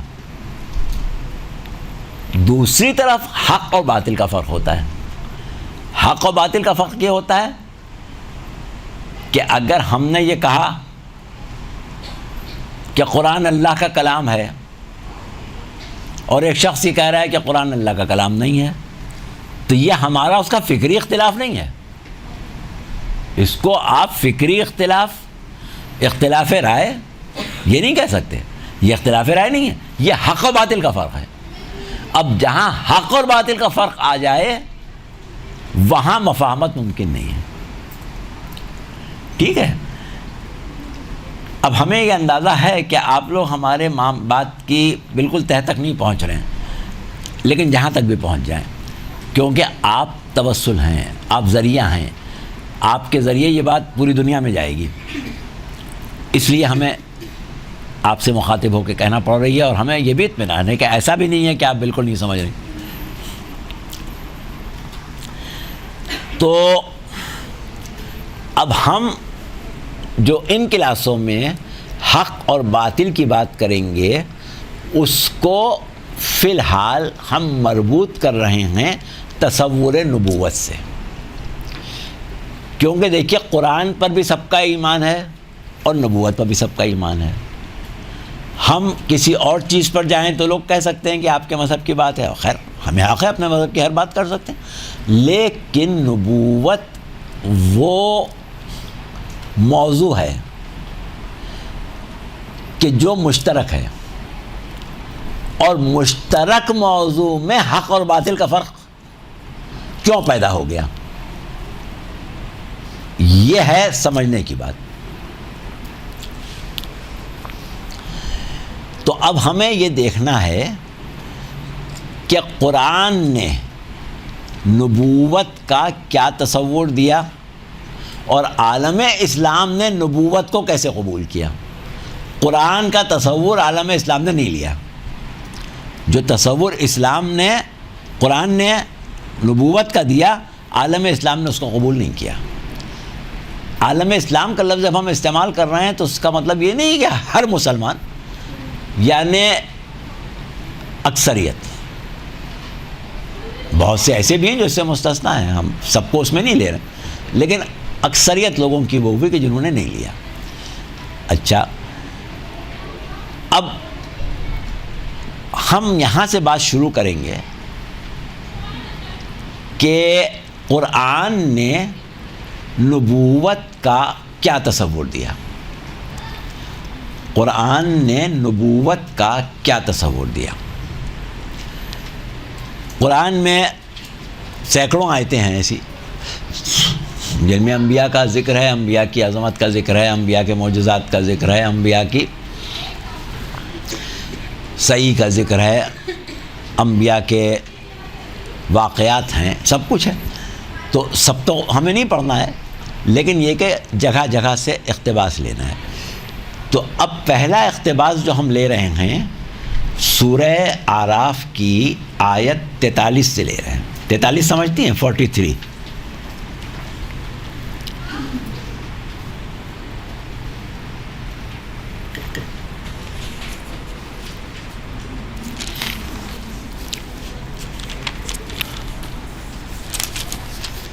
لکھا آپ نے؟ اعراف 43.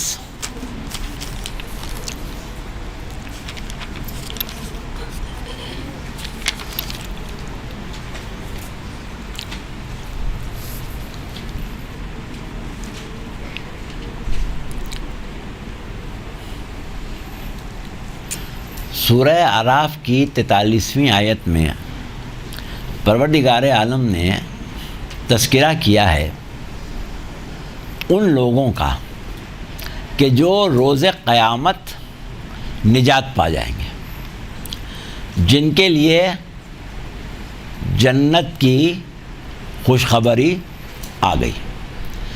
اب انہیں جنت میں داخل ہونا ہے، یعنی آخرت کی مکمل کامیابی ان کو مل گئی. اور آخرت کی کامیابی کیسے ملتی ہے؟ آخرت کی کامیابی کس کو ملتی ہے؟ آخرت کی کامیابی کس کے لیے ہے؟ ہاں، حق کا کیسے پتہ چلے گا؟ آخرت کی کامیابی اس کے لیے ہے جس نے دنیا کو کامیابی کے ساتھ دنیاوی زندگی کو گزار لیا. تو یعنی دنیا کی کامیاب زندگی گزارنے والے جب جنت میں جا رہے ہیں تو اس وقت وہ پروردگار عالم کا ذکر کر رہے ہیں، اس کی حمد کر رہے ہیں. کیا الفاظ استعمال کر رہے ہیں یہ سورہ اعراف میں بیان کیا گیا ہے 43ویں آیت میں. اور وہ الفاظ کیا ہیں؟ الحمدللہ الذی ہدانا لہذا وما کننا لنہتدی لولا ان ہدانا اللہ لقد جاءت رسول ربنا بالحق. کیا مطلب ہے اس کا؟ وہ کامیاب ہونے والے، وہ جنت میں جانے والے جنت میں جاتے وقت کیا کہہ رہے ہوں گے کہ الحمدللہ الذی ہدانا لہذا وما کننا لنہتدی لولا ان ہدانا اللہ. حمد اس اللہ کے لیے ہے جس نے ہماری ہدایت کی. یعنی جنت میں ہم کیوں جا رہے ہیں؟ ہدایت پانے کی وجہ سے جا رہے ہیں. اور وہ ہدایت دینے والا کون ہے؟ وہ اللہ ہے. اللہ نے ہمیں ہدایت دی تو ہم اس قابل ہوئے کہ جنت میں جائیں. الحمدللہ الذی ہدانا لہذا وما کننا لنہتدی لولا. اور اگر کہیں اللہ ہماری ہدایت نہ کرتا تو ہم کبھی بھی ہدایت نہیں پاتے. ہدایت ہم نے اس لیے پائی ہے کہ اللہ نے ہماری ہدایت کی ہے. وما کننا لنہتدی لولا ان ہدانا اللہ. اگر اللہ ہماری ہدایت نہیں کرتا تو ہم کبھی بھی ہدایت نہ پاتے. تو اب ہدایت کس نے کی؟ اللہ نے. ہدایت اللہ نے کی تو ہم جنت میں جا رہے ہیں. لیکن اس کے بعد انہوں نے جب جملہ کہا کہ اس نے رسولوں کو بھیجا. رسولو لقد جاءت رسولو ربنا بالحق، ہمارے رب کے رسول حق کے ساتھ آئے، ہمارے رب کے رسول حق کے ساتھ آئے۔ تو جب رسول حق کے ساتھ آئے تو ہم نے ہدایت پائی، لیکن اس ہدایت کو ہم کیا کہتے ہیں؟ رسولوں نے ہدایت کی؟ نہیں، اللہ نے ہدایت کی۔ یعنی رسولوں کا کام جو ہے وہ رسولوں کا کام نہیں ہے، کس کا کام ہے؟ اللہ کا کام ہے۔ ہدایت اللہ کرتا ہے، رسول اس کی عملی تطبیق ہوتے ہیں۔ تو اس آیت میں رسالت کا تعارف کس حیثیت سے ہوا؟ ہدایت کرنے والا اللہ، اللہ ہدایت نہ کرے تو ہدایت نہیں مل سکتی، لیکن اس کا ذریعہ کون ہے؟ رسول ہیں۔ تو اب رسولوں کے اور اللہ کے درمیان جو تعلق ہے وہ قرآن نے کس طرح بیان کیا کہ کار ہدایت اللہ کرتا ہے، اللہ کی ذمہ داری ہے، اللہ نہ کرے تو نہیں ہو سکتی، لیکن عملی طور پر وہ ہدایت کی تطبیق جو ہے وہ رسولوں کے ذریعے ہوتی ہے۔ تو اس کا مطلب رسول اللہ کے ایسے نمائندے ہیں کہ جو کام رسول کرتے ہیں وہ دراصل رسول نہیں کرتے، اللہ کرتا ہے۔ اب اگر رسول کو آپ اس مقام پر جا کے دیکھیں کہ رسول کا کام اللہ کا کام ہے، تو اب کیا رسالت میں نقص ہو سکتا ہے؟ کیا رسالت میں بھول چوک ہو سکتی ہے؟ کیا رسالت میں اپنی خواہشات کی پیروی ہو سکتی ہے؟ جب یہ کچھ نہیں ہو سکتا تو رسول کا معصوم ہونا ثابت ہو گیا یا نہیں؟ اب آپ کا مکتب وہ ہے جو رسول کو معصوم مانتا ہے۔ باقی لوگ کیا کہتے ہیں؟ ہمارے جیسے تھے۔ ٹھیک ہے، تو اس کا مطلب کیا ہوا کہ رسول کو معصوم ماننا حق ہے اور معصوم نہ ماننا پھر کیا ہوا؟ باطل ہوا۔ اب کیا حق اور باطل مفاہمت کرے گا؟ یہ حق و باطل کا فرق ہے، یہ نظریات کا فرق نہیں ہے، یہ اختلافی مسئلہ نہیں ہے، یہ حق و باطل ہے۔ اچھا، اسی طرح آگے بڑھیں۔ پروردگار عالم نے، جیسا کہ ابھی ہم نے کہا، اسی بات کو لے کے آگے بڑھتے ہیں کہ نبوت عملی تطبیق ہے کار ہدایت الہیہ کی۔ جب نبوت کار ہدایت الہیہ کی عملی تطبیق ہے تو پھر ہم یہ دیکھیں کہ پروردگار عالم نے خود اپنی ذات سے ہدایت کو کن زاویوں سے نسبت دی ہے تاکہ مقام نبوت سمجھ میں آئے۔ اب اللہ کیا کہہ رہا ہے؟ یہ سورہ واللیل کی 12ویں آیت ہے۔ اِنَّا عَلَيْنَا لَلْہُدَى، بے شک ہدایت ہماری ذمہ داری ہے، بے شک ہدایت ہماری ذمہ داری ہے۔ اب اگر اللہ کی ذمہ داری ہے ہدایت تو اس کا مطلب یہ کہ یہ کام اللہ ہی کو کرنا ہے، یہ کام اللہ ہی کو کرنا ہے۔ جس کام کو اللہ یہ کہتا ہے کہ یہ ہماری ذمہ داری ہے وہ اللہ کسی اور کے اوپر ڈالے گا؟ مثلا سورہ عنکبوت میں اللہ نے کہا کہ وَمَا مِن دَابَّةٍ فِي الْأَرْضِ إِلَّا عَلَى اللَّهِ رِزْقُهَا، زمین پر کوئی جاندار ایسا نہیں ہے جس کا رزق اللہ کے ذمہ نہ ہو۔ اب رزق کو اللہ نے اپنی ذمہ داری قرار دیا. کیا یہ ممکن ہے کہ اللہ رزق رسانی کو کسی اور کے حوالے کر دے؟ کسی کے رزق کی طرف سے لاپرواہ یا لا تعلق ہو جائے؟ کیا یہ ہو سکتا ہے؟ نہیں ہو سکتا. ہمارے ائمہ کی دعاؤں میں بعض جگہ یہ جملہ ملتا ہے کہ پروردگار کیا کہنے تیری ذات کے کہ تو پرندوں کے بچوں کو ان کے گھونسلوں میں رزق پہنچاتا ہے. اب آپ دیکھیں کہ پرندے کا بچہ جو ہے وہ تو نہیں اڑ سکتا، وہ اپنا دانہ تلاش کر کے نہیں کھا سکتا. تو اللہ نے اس کے ماں باپ کو یہ تربیت دی کہ وہ دانہ جہاں ملے وہاں سے چگیں. پھر اس کے بعد ان کے اندر یہ صلاحیت رکھی کہ وہ دانے کو اپنے پوٹے میں جمع کر کے اڑ کے وہاں آئیں جہاں اس کا بچہ بیٹھا ہے. اور بچے کے اندر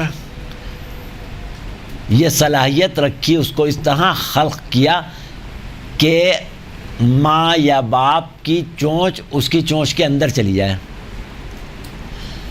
کبھی آپ نے چڑیا کے بچوں کے اوپر غور کیا ہے کہ ان کا منہ کیسا ہوتا ہے؟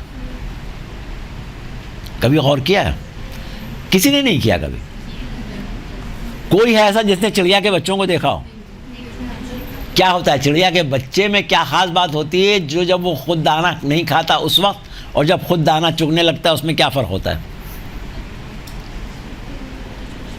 کبھی غور کیا آپ نے؟ دیکھیں چڑیا جو ہوتی ہے نا، پرندہ، اس کی چونچ ہوتی ہے، ٹھیک ہے، لیکن جب تک بچہ دانہ خود نہیں چگتا چونچ کے علاوہ اس کا دہانہ بھی ہوتا ہے. آپ لوگوں نے پالی نہیں کبھی چڑیاں وڑیاں نہیں پالی؟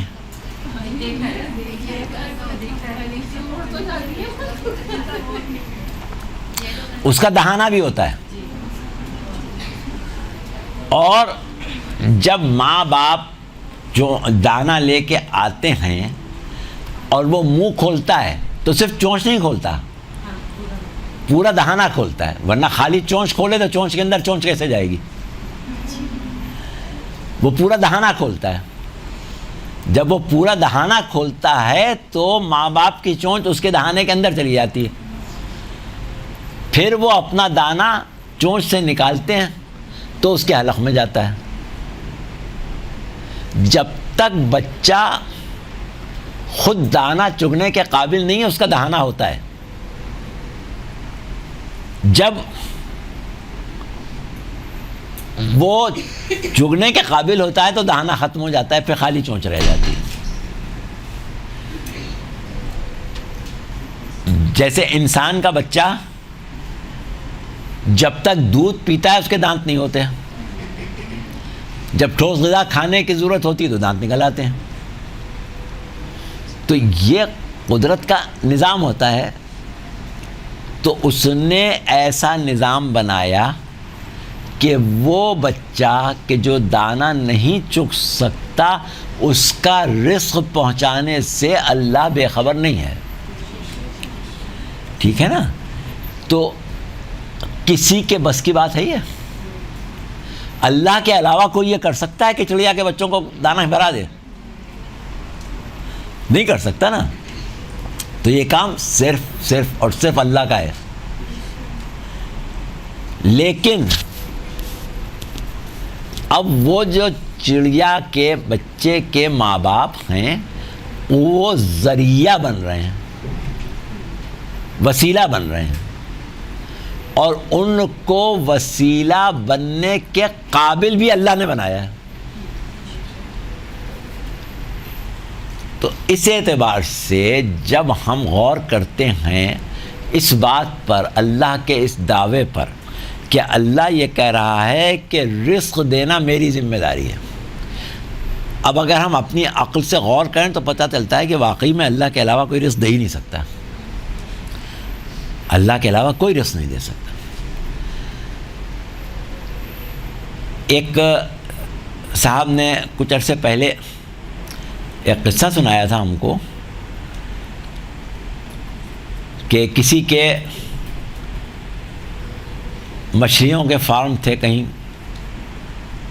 تالابوں میں مچھلیاں پالتے تھے وہ، اور مچھلیاں وہاں سے تالاب سے پکڑ کے شہر میں لاتے تھے، بیچتے تھے وہاں.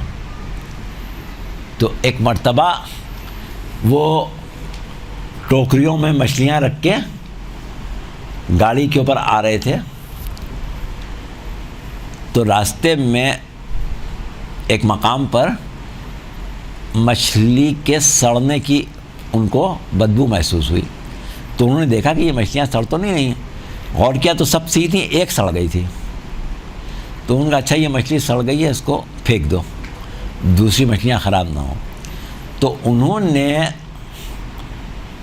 آدمی سے کہا کہ اس کو پھینک دو. اس نے اس مچھلی کو اٹھایا اور اچھال کے میدان میں پھینک دیا سڑک کے کنارے. وہ دور جا کے ایک جگہ گر گئی. یہ صاحب جو تھے یہ کافی دیندار بھی تھے اور قدرت کے جو عجائبات ہیں ان کو غور سے دیکھنے کے عادی تھے. جب مچھلی ایک جگہ جا کے گر گئی تو انہوں نے کہا گاڑی روک دو، اس مچھلی کو سڑنا نہیں چاہیے تھا،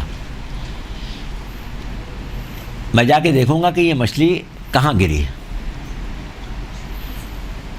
اب وہ اترے اور میدان میں جھاڑیوں میں کانٹوں وانٹوں میں ہوتے ہوئے پہنچے وہاں جہاں وہ مچھلی گری تھی. جب وہاں پہنچے تو دیکھا کہ ایک کتا ہے جس کے ٹانگیں ٹوٹی ہوئی ہیں، وہ چل نہیں سکتا ہے. مچھلی اس کے قریب جا کے گری، وہ کھا رہا ہے. ہاں، تو انہوں نے کہا کہ دیکھو یہ ہے وَمَا مِن دَابَّةٍ فِي الْأَرْضِ إِلَّا عَلَى اللَّهِ رِزْقُهَا. یا ایک مشہور روایت ہے جناب موسیٰ کی کہ جب جناب موسیٰ کو پروردگار عالم نے بتایا کہ اب تمہاری موت کا وقت آ گیا ہے، تو ان کا ایک بچہ چھوٹا تھا، ابھی وہ سن بلوغ کو نہیں پہنچا تھا، کم سن تھا. انہیں اس کا خیال آیا کہ چلو اور تو کچھ مسئلہ نہیں، یہ بچہ میرے بغیر رہ جائے گا. تو ان کو رونا آ گیا اس کے بارے میں سوچ کے. تو اللہ نے کہا کہ کیا بات ہے موسیٰ، کیوں رو رہے ہو؟ تو ان کا کچھ نہیں پروردگار، بس ایک بچہ چھوٹا ہے، اب اس کا رزق میں فراہم کرتا ہوں، اس کے لیے میں محنت مزدوری کرتا ہوں، میں کیا پڑھتا ہوں. خیر وہ تو اللہ کے نبی تھے، جانتے تھے کہ رزق دینے والا اللہ ہی ہے. لیکن ایک انسانی تبلیغ کے لیے، لوگوں کو بتانے کے لیے، ورنہ نبی کا مقام و مرتبہ اس سے بہت بلند ہوتا ہے. نبی ایسا نہیں ہوتا، یہ تو ہم لوگوں کو سمجھانے کے لیے، بتانے کے لیے بات کرنا پڑتی. تو اللہ نے کہا کہ تم ایسا کرو کہ ذرا سمندر کے اوپر اپنا عصا مارو. انہوں نے اپنا عصا سمندر پر مارا، سمندر پھٹ گیا. تو گہرائی میں دیکھا کہ ایک پتھر میں درار ہے، اس درار کے اندر ایک کیڑا نکلا اور اس کیڑے نے کائی چاٹنا شروع کی، چاروں طرف کائی تھی. تو اللہ نے کہا کہ دیکھو اس کیڑے کو اس کا رزق پہنچانے کی مجھے فکر ہے، تو تم اپنے بچے کے لیے کیوں فکر مند ہو؟ تو کہنے کا مقصد یہ ہے کہ اس قسم کے واقعات جو انبیاء سے متصل کر کے بیان کیے جاتے ہیں وہ بھی عالم انسانیت کے ایمان کو باقی رکھنے کے لیے، جلا بخشنے کے لیے ہوتے ہیں. تو کہنے کا مقصد ہمارا یہ ہے کہ جب اللہ یہ کہہ رہا ہے کہ وَمَا مِن دَابَّةٍ فِي الْأَرْضِ إِلَّا عَلَى اللَّهِ رِزْقُهَا، زمین پر کوئی جاندار ایسا نہیں ہے جس کو رزق دینا میری ذمہ داری نہیں ہو. تو اب آپ یہ بتائیں کہ کیا یہ بات کسی خاص زمانے کے لیے ہے؟ جب تک محتاج رزق پیدا ہوتے رہیں اللہ کی ذمہ داری باقی رہے گی یا نہیں؟ جب تک محتاج رزق پیدا ہوتے رہیں اللہ کی ذمہ داری ہے نا کہ وہ رزق دیتا رہے. آج جو لوگ پیدا ہو رہے ہیں، جو جاندار پیدا ہو رہے ہیں، ان کو اللہ رزق دے رہا ہے. جو پہلے پیدا ہو رہے تھے ان کو بھی دے رہا تھا، جو آئندہ پیدا ہوں گے ان کو بھی دے گا. تو اس سے ہم ایک نتیجہ نکالنا چاہتے ہیں، اس گفتگو سے ایک نتیجہ نکالنا چاہتے ہیں. نتیجہ کیا ہے کہ اللہ نے وعدہ کیا کہ رزق ہماری ذمہ داری ہے، تو اس کو عملاً باقی رکھا. تو اسی طرح جب اللہ کہہ رہا ہے کہ ہدایت ہماری ذمہ داری ہے، تو جب تک دنیا میں جاہل انسان پیدا ہوتے رہیں اللہ کا کام تو ختم نہیں ہوگا نا، اللہ کی ذمہ داری تو ختم نہیں ہوگی. تو جب تک انسان پیدا کرتا رہے گا اس کی ذمہ داری بھی باقی رہے گی. یعنی جب تک انسان پیدا ہو رہا ہے، جب تک جاندار پیدا ہو رہے ہیں، رزق پہنچانا اس کی ذمہ داری ہے، چل رہی ہے. اسی طرح جب تک بغیر علم کے انسان پیدا ہو رہے ہیں، پیدا ہوتے علم لے کے تو نہیں پیدا ہوتا، تو ان کو ہدایت دینا اللہ کی ذمہ داری باقی رہے گی. تو جب اللہ کی ذمہ داری ہدایت ہے اور وہ اس کی عملی تطبیق نبوت ہے، تو اس کا مطلب جب تک انسان پیدا ہوتے رہیں فیض نبوت کو باقی رہنا چاہیے. بات سمجھ میں آ رہی ہے؟ تو جب تک انسان پیدا ہوتے رہیں فیض نبوت باقی رہنا چاہیے، عملی تطبیق ہدایت الہیہ بشکل فیض نبوت باقی رہے. تو جب بشکل فیض نبوت ہدایت الہیہ کا سلسلہ باقی رہنا چاہیے، تو اس کا مطلب یہ کہ نبوت کے فیض کو جاری رکھنا اللہ پر واجب ہے، خواہ نبوت کو ختم ہی کیوں نہ کر دے. تو نبوت کو ختم اللہ کبھی نہیں کر سکتا جب تک کہ کوئی ایسا نبی نہ پیدا کر دے کہ جس کا فیض عالمین پر، جس کا فیض زمانوں پر ہمیشہ ہمیشہ کے لیے باقی رہے. تو ہم ختمی مرتبت اسی نبی کو کہہ سکتے ہیں جو ایسے فیض والا نبی ہو کہ اس کی نبوت کا فیض ختم نہ ہو. تو جب نبوت کا فیض ختم نہ ہونا حق ہے، تو اگر کوئی یہ کہے کہ فیض نبوت ختم ہو گیا، آثار نبوت ختم ہو گئے، تو گویا وہ باطل ہے. اب ہم یہ چاہیں کہ ہم تو آثار نبوت کی بقا کے قائل ہیں، اس سے مفاہمت کریں جو آثار نبوت کو ختم سمجھتا ہو. یہ اختلاف رائے نہیں ہے، یہ حق و باطل کا فرق ہے. تو مفاہمت حق و باطل میں ہو ہی نہیں سکتی. اس اعتبار سے ہمیں یہ دیکھنا ہے ان کلاسوں میں کہ نبوت کے بارے میں حق کہاں ہے شروع سے آخر تک، اور باطل ظاہر ہے اس کے باہر ہوگا. تو اب اگر ہم سے یہ کہا جائے کہ ان سے مفاہمت کرو کہ جو نبوت کو اس نظر سے نہیں دیکھتے جس نظر سے قرآن دیکھتا ہے، تو یہ ممکن نہیں ہے کہ ہم ان سے مفاہمت کریں. ان سے مصالحت کر سکتے ہیں، ان سے میل جول رکھ سکتے ہیں، ان سے محبت رکھ سکتے ہیں، ان سے ہمدردی رکھ سکتے ہیں، ان کی مدد کر سکتے ہیں، ان کو اپنی طرف سے فیض پہنچا سکتے ہیں. لیکن ان کے نظریے کی نشر و اشاعت کرنے لگے، یا اپنے نظریے کو ان کے نظریے میں مدغم کرنے لگے، یہ نہیں کر سکتے.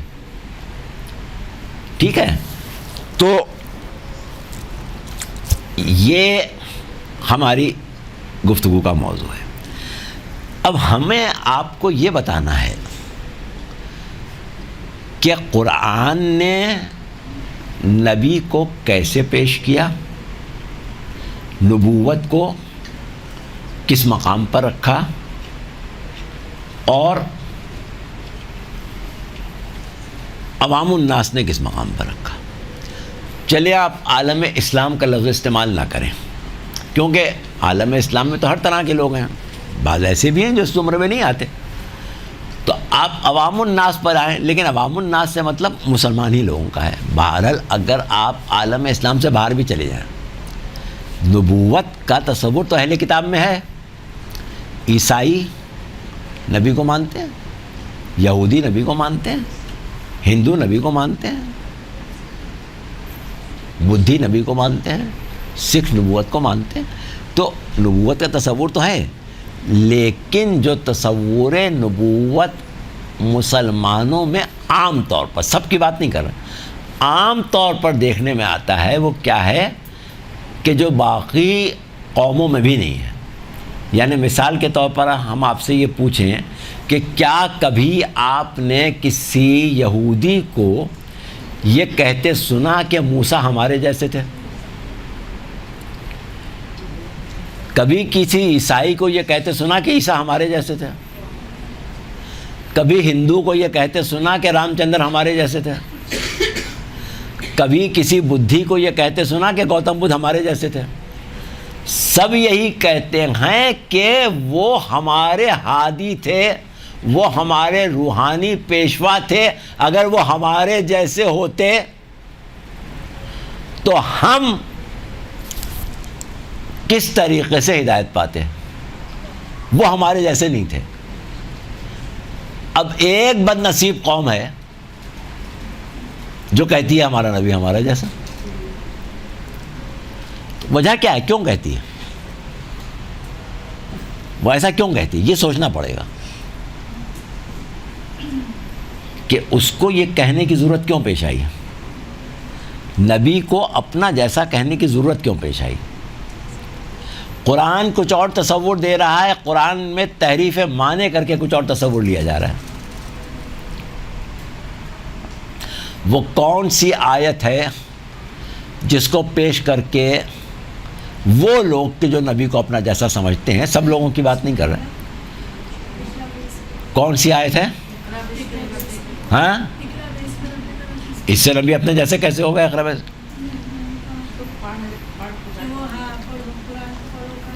اس میں نبی اپنے جیسے تو نہیں ہوگا. دیکھیں وہ جو اقرا باسم ربک الذی خلق ہے،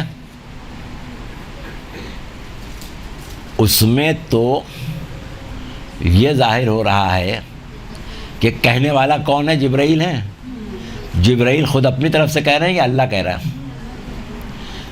اقرا باسم ربک الذی خلق جب کہا جا رہا ہے کہ پڑھو اس رب کے نام سے جس نے تم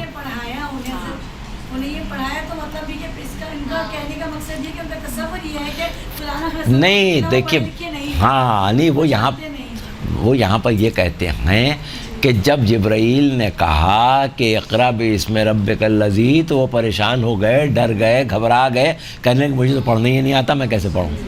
وہ یہ بات کہتے ہیں، یہ نہیں اس کلام سے نہیں ثابت کرتے کہ وہ ڈر گئے. یہ تو ان کی اپنی بات ہے نا، قرآن میں تھوڑی لکھا ہے کہ ڈر گئے. قرآن میں تھوڑی لکھا ہے کہ انہوں نے کہا کہ میں نہیں پڑھ سکتا. یہ تو لوگوں نے اس میں اضافہ کیا ہے. ہاں ہاں نہیں، اس وجہ سے تو نہیں کہتے، وہ کہتے ہیں انا بشر مثلکم یوحی الیہ، اس کے حساب سے کہتے. تو وہاں وہ یہ کہتے ہیں کہ جب جبرائیل نے کہا کہ پڑھو تو وہ ڈر گئے، گھبرا گئے اور کہنے لگے کہ مجھے تو پڑھنا ہی نہیں آتا، میں کیسے پڑھوں. اس میں وہ یہ ثابت کرنا چاہتے ہیں کہ جس طرح ہم استاد کے آگے نہیں بیٹھتے تو نہیں پڑھ پاتے، اس طرح نبی نے بیٹھے تو نہیں پڑھا. یہ تو ہے، لیکن وہ قرآن میں نہیں ہے، یہ تو انہوں نے اپنی طرف سے پڑھایا ہے نا. قرآن میں نہیں لکھا ہے کہ رسول ڈر گئے، قرآن میں نہیں لکھا ہے کہ رسول نے کہا کیسے پڑھوں، قرآن میں نہیں ہے کہ رسول نے کہا کہ مجھے تو پڑھنا نہیں آتا. یہ تو اضافی ہے نا باتیں. اچھا، اسی طریقے سے جیسے شرح صدر کے لیے کہتے ہیں کہ جب ہم نے تمہارے سینے کو کھول دیا، اب قرآن میں تو یہ لفظ نہیں ہے کہ سینے کو چھرے سے کاٹا اور اندر سے بغض و حسد کی پھٹکی نکالی، یہ تو بڑھایا ہے نا، الگ سے باہر سے ڈالا ہے. خود قرآن میں تو یہ بات نہیں ہے. لیکن انا بشر مثلکم تو قرآن میں ہے نا، لیکن وہ یہاں پر ختم نہیں ہوا ہے، اس کے آگے یوحا الیہ بھی ہے.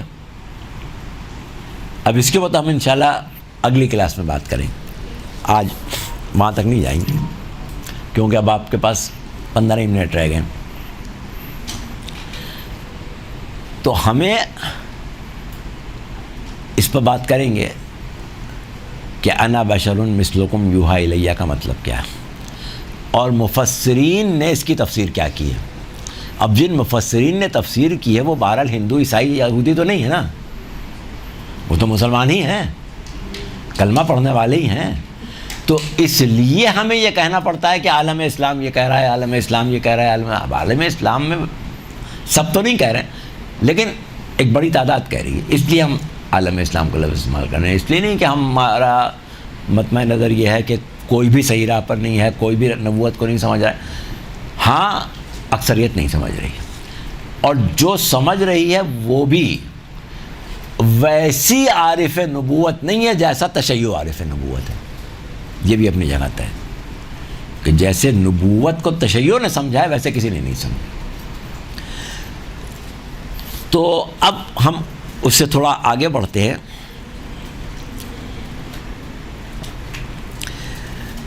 کہ یہ بات کہ اس کی وجہ کیا ہے کہ کسی قوم نے اپنے نبی کو اپنا جیسا نہیں کہا سوائے مسلمانوں کے. سب نے کہا، کچھ نے کہا، یہ بحث نہیں ہے. جنہوں نے کہا وہ مسلمان، جنہوں نے کہا کہ نبی ہمارے وہ مسلمان تھے، وہ غیر مسلم نہیں تھے. اچھا، لیکن ابھی ہم بات یہ کر رہے تھے کہ دیگر مذاہب، دیگر ادیان عالم اسلام سے باہر، وہ نبی کو اپنا جیسا تو نہیں کہتے، لیکن نبوت کے بارے میں جو ان کے یہاں تحریف شدہ کتابوں میں تصورات ہیں وہ بھی اس تصور سے کہ جو قرآن نے پیش کیا ہے مختلف ہیں. انبیاء کے بارے میں اچھے الفاظ نہیں ہیں، بہت سی ایسی باتیں انبیاء سے منسوب کی جاتی ہیں جو انبیاء کے شایان نشان نہیں ہیں. اور بدقسمتی سے عالم اسلام میں بھی انبیاء کے بارے میں اور خصوصاً پیغمبر اسلام کے بارے میں ایسی باتیں منسوب کی گئی ہیں کہ جو دیگر قوموں سے بھی گئی گزری. کوئی بھی اسلام دشمن اگر رسول اللہ کی شان میں گستاخی کرتا ہے، رسول اللہ کے بارے میں نازیبا گفتگو کرتا ہے، تو وہ حوالہ مسلمانوں کی کتابوں سے ہی دیتا ہے. تو جب مسلمانوں کے پاس یہ جواز ہے اور مسلمانوں کے قلم سے لکھا ہوا ہے، جب تو موقع ملا نا. اب ہمیں سوچنا یہ ہے کہ مسلمانوں کے قلم اور ان کے قلموں کا زور اس بات پر صرف کیوں ہوا کہ رسول کی شان گھٹائی جائے؟ مسلمانوں کو اس سے کیا فائدہ ہوا؟ رسول کی شان گھٹا کے کیا لے لیا؟ کچھ حاصل کیا ہوگا نا، کسی مقصد کے تحت کیا ہوگا نا. وہی آپ کو سمجھانا ہے انشاءاللہ ان کلاسوں میں. تو اب ایک بات ہم آپ کو یہ بتا دیں کہ ابھی ہم نے ایک مسئلہ اٹھایا کہ کسی نبی کی امت نے اپنے نبی کو اپنا جیسا ثابت کرنے کی کوشش کبھی نہیں کی.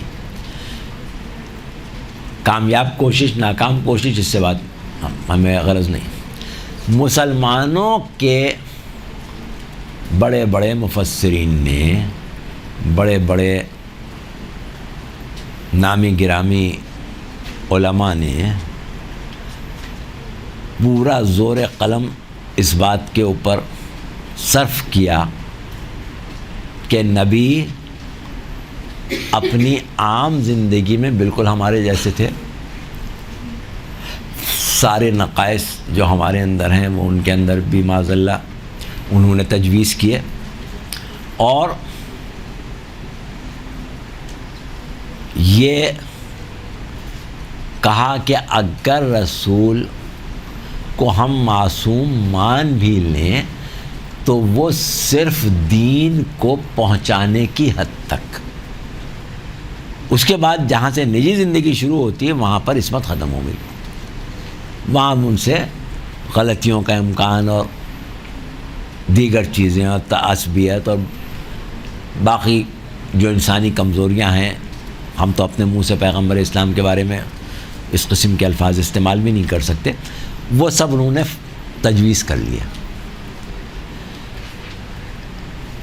جبکہ دیگر مکاتب دیگر ادیان میں نہیں ہوا. اس کی کیا وجہ ہو سکتی ہے آپ کے خیال میں؟ کوئی وجہ ہے آپ کے ذہن میں کہ عیسائی نہیں کہتا کہ عیسیٰ ہمارے جیسے, اور مسلمان کا ایک طبقہ ہے جو کہتا ہے؟ کیا وجہ ہے اس کی؟ شان کم کرنا چاہتے ہیں. ہاں, شان کم کرنا, شان کم کرنے کی ضرورت کیوں پیش آ رہی ہے اس کو؟ عیسائی تو کہتے ہیں اللہ کا بیٹا ہے. عیسائی تو آپ بڑھانے کی کوشش کرتے ہیں. جو وہ کہہ رہے ہیں وہ اس کو غلط ثابت کرنا چاہتے ہیں, اور اس کو بتا رہے ہیں اس کو غلط ثابت. کس کو غلط ثابت کر؟ کہ اللہ ایک ہے, اور جو قرآن لے کر آئے ہیں, جو کتابیں لے آئے ہیں. تو مسلمان تو اللہ کو ایک مان رہا ہے نا. مولا علی کی شان گھٹانے کے لیے کہتے, مان لیا مولا علی کی شان گھٹانے, مولا علی کی شان گھٹا کے کسی کو کیا فائدہ ہو رہا ہے؟ ذاتی فائدہ کیا حاصل کر رہے ہیں لوگ؟ بھائی خلفائے راشدین ہوں یا کوئی بھی ہو, اگر وہ نبی کی شان گھٹا رہا ہے تو اس کو فائدہ کیا ہو رہا ہے؟ کیا فائدہ حاصل کرنے کے لیے کر رہا ہے؟ ہاں, ارے وہ سب تو واقعات ہیں نا.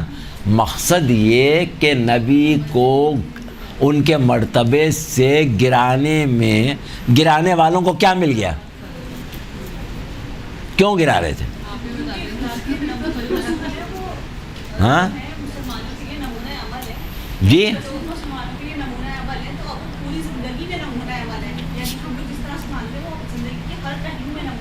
صحیح. اگر ہم اس بات کو ہی نکال دیں, یعنی کٹ کر دیں, نارمل زندگی کو کٹ کر کے الگ کر دیں گے, تو پھر ہم اس کو نمونہ عمل نہیں مانیں گے. جب اس کو نہیں مانیں گے تو بہت ساری حدیث کی جو لیول ہے, یعنی جو آپ جس بات کو حدیث لیتے ہیں کہ اس بات کے لحاظ سے آپ کو فالو کرنا ہے, اس کو وہ وہاں سے ریموو ہو جائے گی وہی بات, تو اس وجہ سے پھر آپ کو فالو نہیں کرنی پڑے گی. جیسے امام حسین علیہ السلام کے لیے رسول کا جو رویہ تھا, اگر آپ اسے ایک نارمل نانا کا رویہ مان لیں گے تو دین تو اس سے کنیکٹ ہی نہیں ہوگا. تو اس وجہ سے یہ فائدہ حاصل ہوگا آگے جا کے اس ساری چیزوں کو یوز کرنے سے. کافی حد تک آپ پہنچ گئی ماشاءاللہ. دیکھیے بات یہ ہے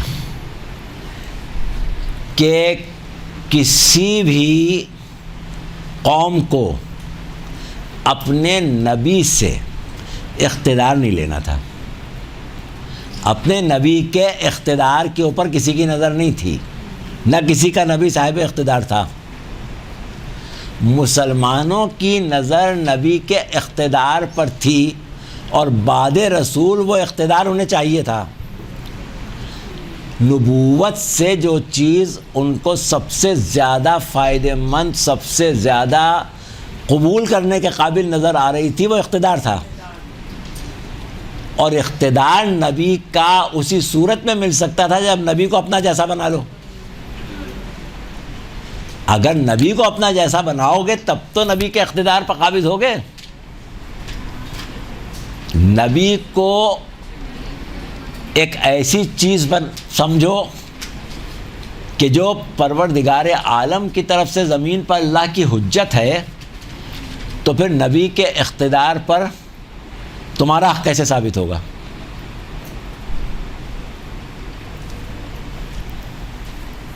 تو یہ جملہ جو ابھی ہم نے کہا یہ بہت سخت ہے، یہ مسلمانوں کو یقیناً ناگوار گزرنے والا جملہ ہے، لیکن ہمارا مقصد کسی کو تکلیف پہنچانا نہیں ہے، ہمیں تجزیہ کرنا ہے۔ تجزیہ، بھائی مسلمانوں میں بہت سے لوگ ایسے ہیں جو کہتے ہیں کہ نہیں نبی ہمارے جیسے نہیں تھے، تو پھر ان کو بھی تو سمجھنا چاہیے کہ جو اپنے جیسا کہتے ہیں وہ کیوں کہتے ہیں، انہیں فائدہ کیا ہو رہا ہے۔ تو یہ ایک ایسا پہلو ہے کہ جس کو جب تک آپ گہرائی میں جا کے نہیں دیکھیں گے، گہرائی میں جا کے نہیں سمجھیں گے، جب تک یہ سمجھ میں نہیں آئے گا کہ ہر قوم اپنی بلندی، اپنا افتخار، اپنی عظمت اس بات میں سمجھتی ہے کہ وہ جس کی پیرو ہے، جس کی امت ہے، جس کو اپنا رہبر و رہنما سمجھتی ہے، اس کو بہت بڑا چڑھا کے پیش کرو کہ بھئی ہمارا رہبر و رہنما اتنا بڑا ہے تو ہم کیا ہوں گے۔ یہ قوم کہتی ہے کہ نہیں ہو تو کچھ بھی نہیں ہماری جیسا ہے۔ تو اس میں کیا راز ہے آخر؟ اس کے لیے دلیلیں پیش نہیں کر سکتے کہ اگر آپ میں اتنی واقعی وہ ہوتی تو آپ پر بھی قرآن نازل کیا جاتا۔ وہ نبی تھے بہرحال، ان پر قرآن نازل ہوا، آپ پر نہیں ہوا، تو اس کا مطلب ہے اللہ کی جانب سے وہ نبی تھا، آپ نبی کے جیسے کیسے ہوئے؟ پہلی دلیل ہی یہی ہے۔ ٹھیک ہے، آپ نے تو قائم کر دی، لیکن عالم اسلام سے یہ نظریہ نکلا نہیں ابھی بھی، پھر بھی موجود ہے۔ تو اب مسئلہ یہ ہے کہ آپ تو دلیل قائم کر دیں گی، لیکن جس کو نہیں ماننا ہے وہ کیوں نہیں مانتا؟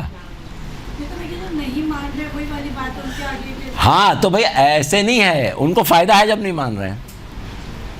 اگر فائدہ نہیں پہنچ رہا ہوتا تو نبی کتنا ہی عظیم ہو اور ان کو اس کے نبی کی عظمت سے کوئی نقصان نہیں پہنچ رہا ہو تو مان لیں گے، کیا مسئلہ ہے؟ بھئی ان کا بھی تو رسول ہے، اس کا کلمہ پڑھ رہے ہیں وہ۔ اب اگر وہ یہ مان لیں کہ نبی صاحب معراج ہے اور وہ جسمانی طور پر معراج پر جا سکتا ہے، تو ان کا کیا نقصان ہے؟ جو وہ کہہ نہیں صاحب وہ سوتے میں خواب دیکھ لیا تھا، وہ جا تو سکتے ہی نہیں تھے، تو اس کی کیا ضرورت پیش کا ہے؟ ہاں تو یہی مطلب ہے کہ نبی کی شان گھٹا کے کوئی فائدہ حاصل ہو رہا ہے تو گھٹا رہے ہیں نا، ورنہ تو بڑھانا چاہیے تھی۔ نبی کی شان گھٹا کے اگر کوئی فائدہ نہیں ہو رہا ہوتا تو کیوں گھٹاتے؟ تو اب ہمیں ان دروس میں دیکھنا یہی ہے کہ کس کو فائدہ تھا۔ تو جس کو فائدہ ہے اور جو آج فائدہ اٹھا سکتا ہے وہ ہمیشہ گھٹاتا رہے گا، وہ کبھی بھی نبی کو اس کے مقام و مرتبے پر نہیں پہنچنے دے گا۔ تو یہ ایک دعوت فکر ہے، اور یہاں تک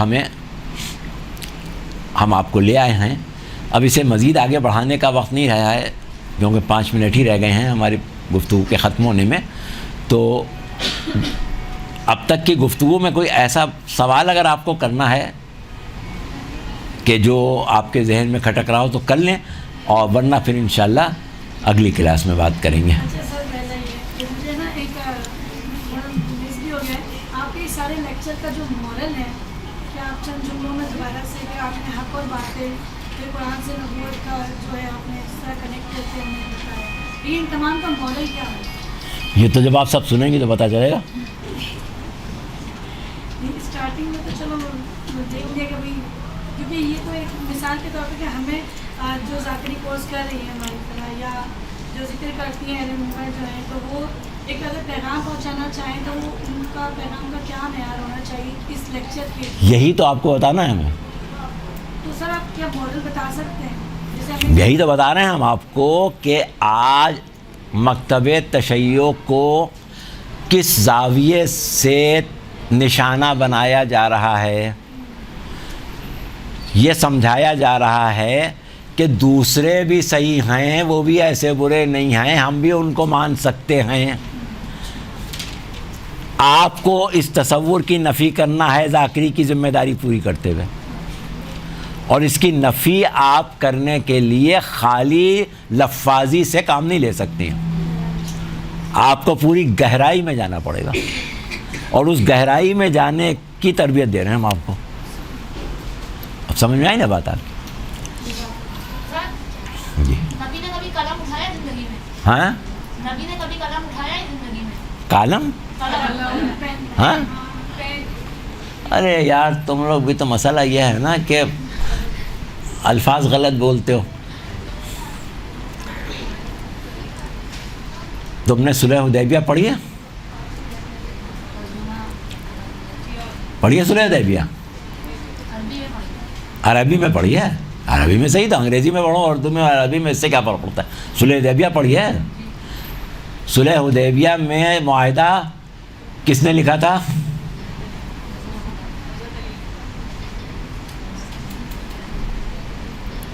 کس نے لکھا تھا معاہدہ؟ تو کیا پڑھی تم نے؟ صلح حدیبیہ میں صلح کا معاہدہ مولا امیر المومنین علیہ السلام نے لکھا، اور اس میں لکھا محمد رسول اللہ۔ تو جب مخالفین نے یہ کہا کہ اگر ہم محمد کو رسول اللہ مانتے ہوتے تو جنگ کیوں کرتے، تو ان کا پھر کیا چاہتے ہو؟ کہا محمد ابن عبداللہ لکھ دیں۔ حضرت علی نے کہا کہ میں کیوں لکھ دوں محمد ابن عبداللہ، تو اللہ کے رسول ہیں۔ رسول اللہ نے کہا کہ لا معاہدہ مجھے دو، قلم دو۔ جہاں محمد رسول اللہ لکھا تھا اس کو کاٹ کے محمد ابن عبداللہ لکھ دیا، جس صلح حدیبیہ کے واقعے میں لکھا ہوا ہے۔ دیکھو تم لوگ ماشاءاللہ سے عام لوگوں میں شمار نہیں ہے تمہارا، تم ذاکری سیکھ رہی ہو۔ ذاکری سیکھنے والا اگر اس معیار پر پہنچ جائے کہ نماز غلط پڑھے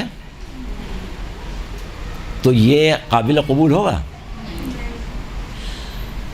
لوگ قاف کو کاف بولیں، غین کو گاف بولیں، مرغی کو مرغی کہیں، کہنے دو، سب کی زبان تو نہیں پکڑ سکتی، لیکن ذاکرہ ہو کہ تم قاف کو کاف کہو گی، قرآن کو قرآن کہو گی، قل ہو اللہ احد کو قل ہو اللہ احد کہو گی، تو کہاں کی ذاکری رہ جائے گی بھائی؟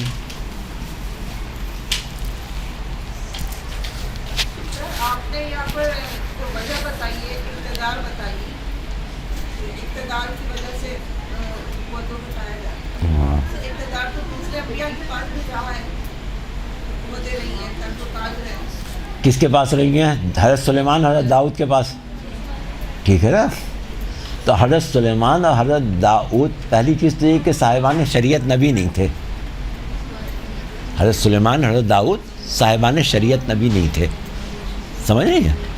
دوسری چیز یہ ہے کہ ان کی امت نے ان کے اقتدار پر نظر نہیں رکھی، ان کے بعد امت کے لوگ ان کے خلیفہ نہیں بنے، بلکہ جس کو اللہ کے حکم سے انہوں نے بنایا وہی بنے، لہٰذا وہاں یہ مسئلہ نہیں آیا۔ جو لوگ جب تھے انہوں نے رسول کو اپنے جیسا کہا کیونکہ ان کو اقتدار کی لالچ، جو آج کے لوگ ہیں، جو ہمارے ساتھ کے لوگ ہیں، وہ کیوں کہتے ہیں؟ اس لیے کہ وہ جن کو مانتے ہیں، بھائی وہ جن کو اپنا رہبر و رہنما مانتے ہیں ان کو، انہی کو ماننا چاہتے ہیں، ان کے علاوہ تو کسی کو نہیں مانیں گے وہ۔ لیکن دین میں انحراف کرنا مقصد تو نہیں تھا یا کیا؟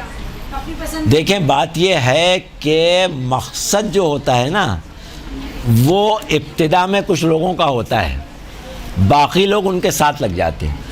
اب ہم انشاءاللہ اگلی کلاسوں میں اس سلسلے میں قرآن کی آیتیں پیش کریں گے تو پھر آپ کو اندازہ ہوگا۔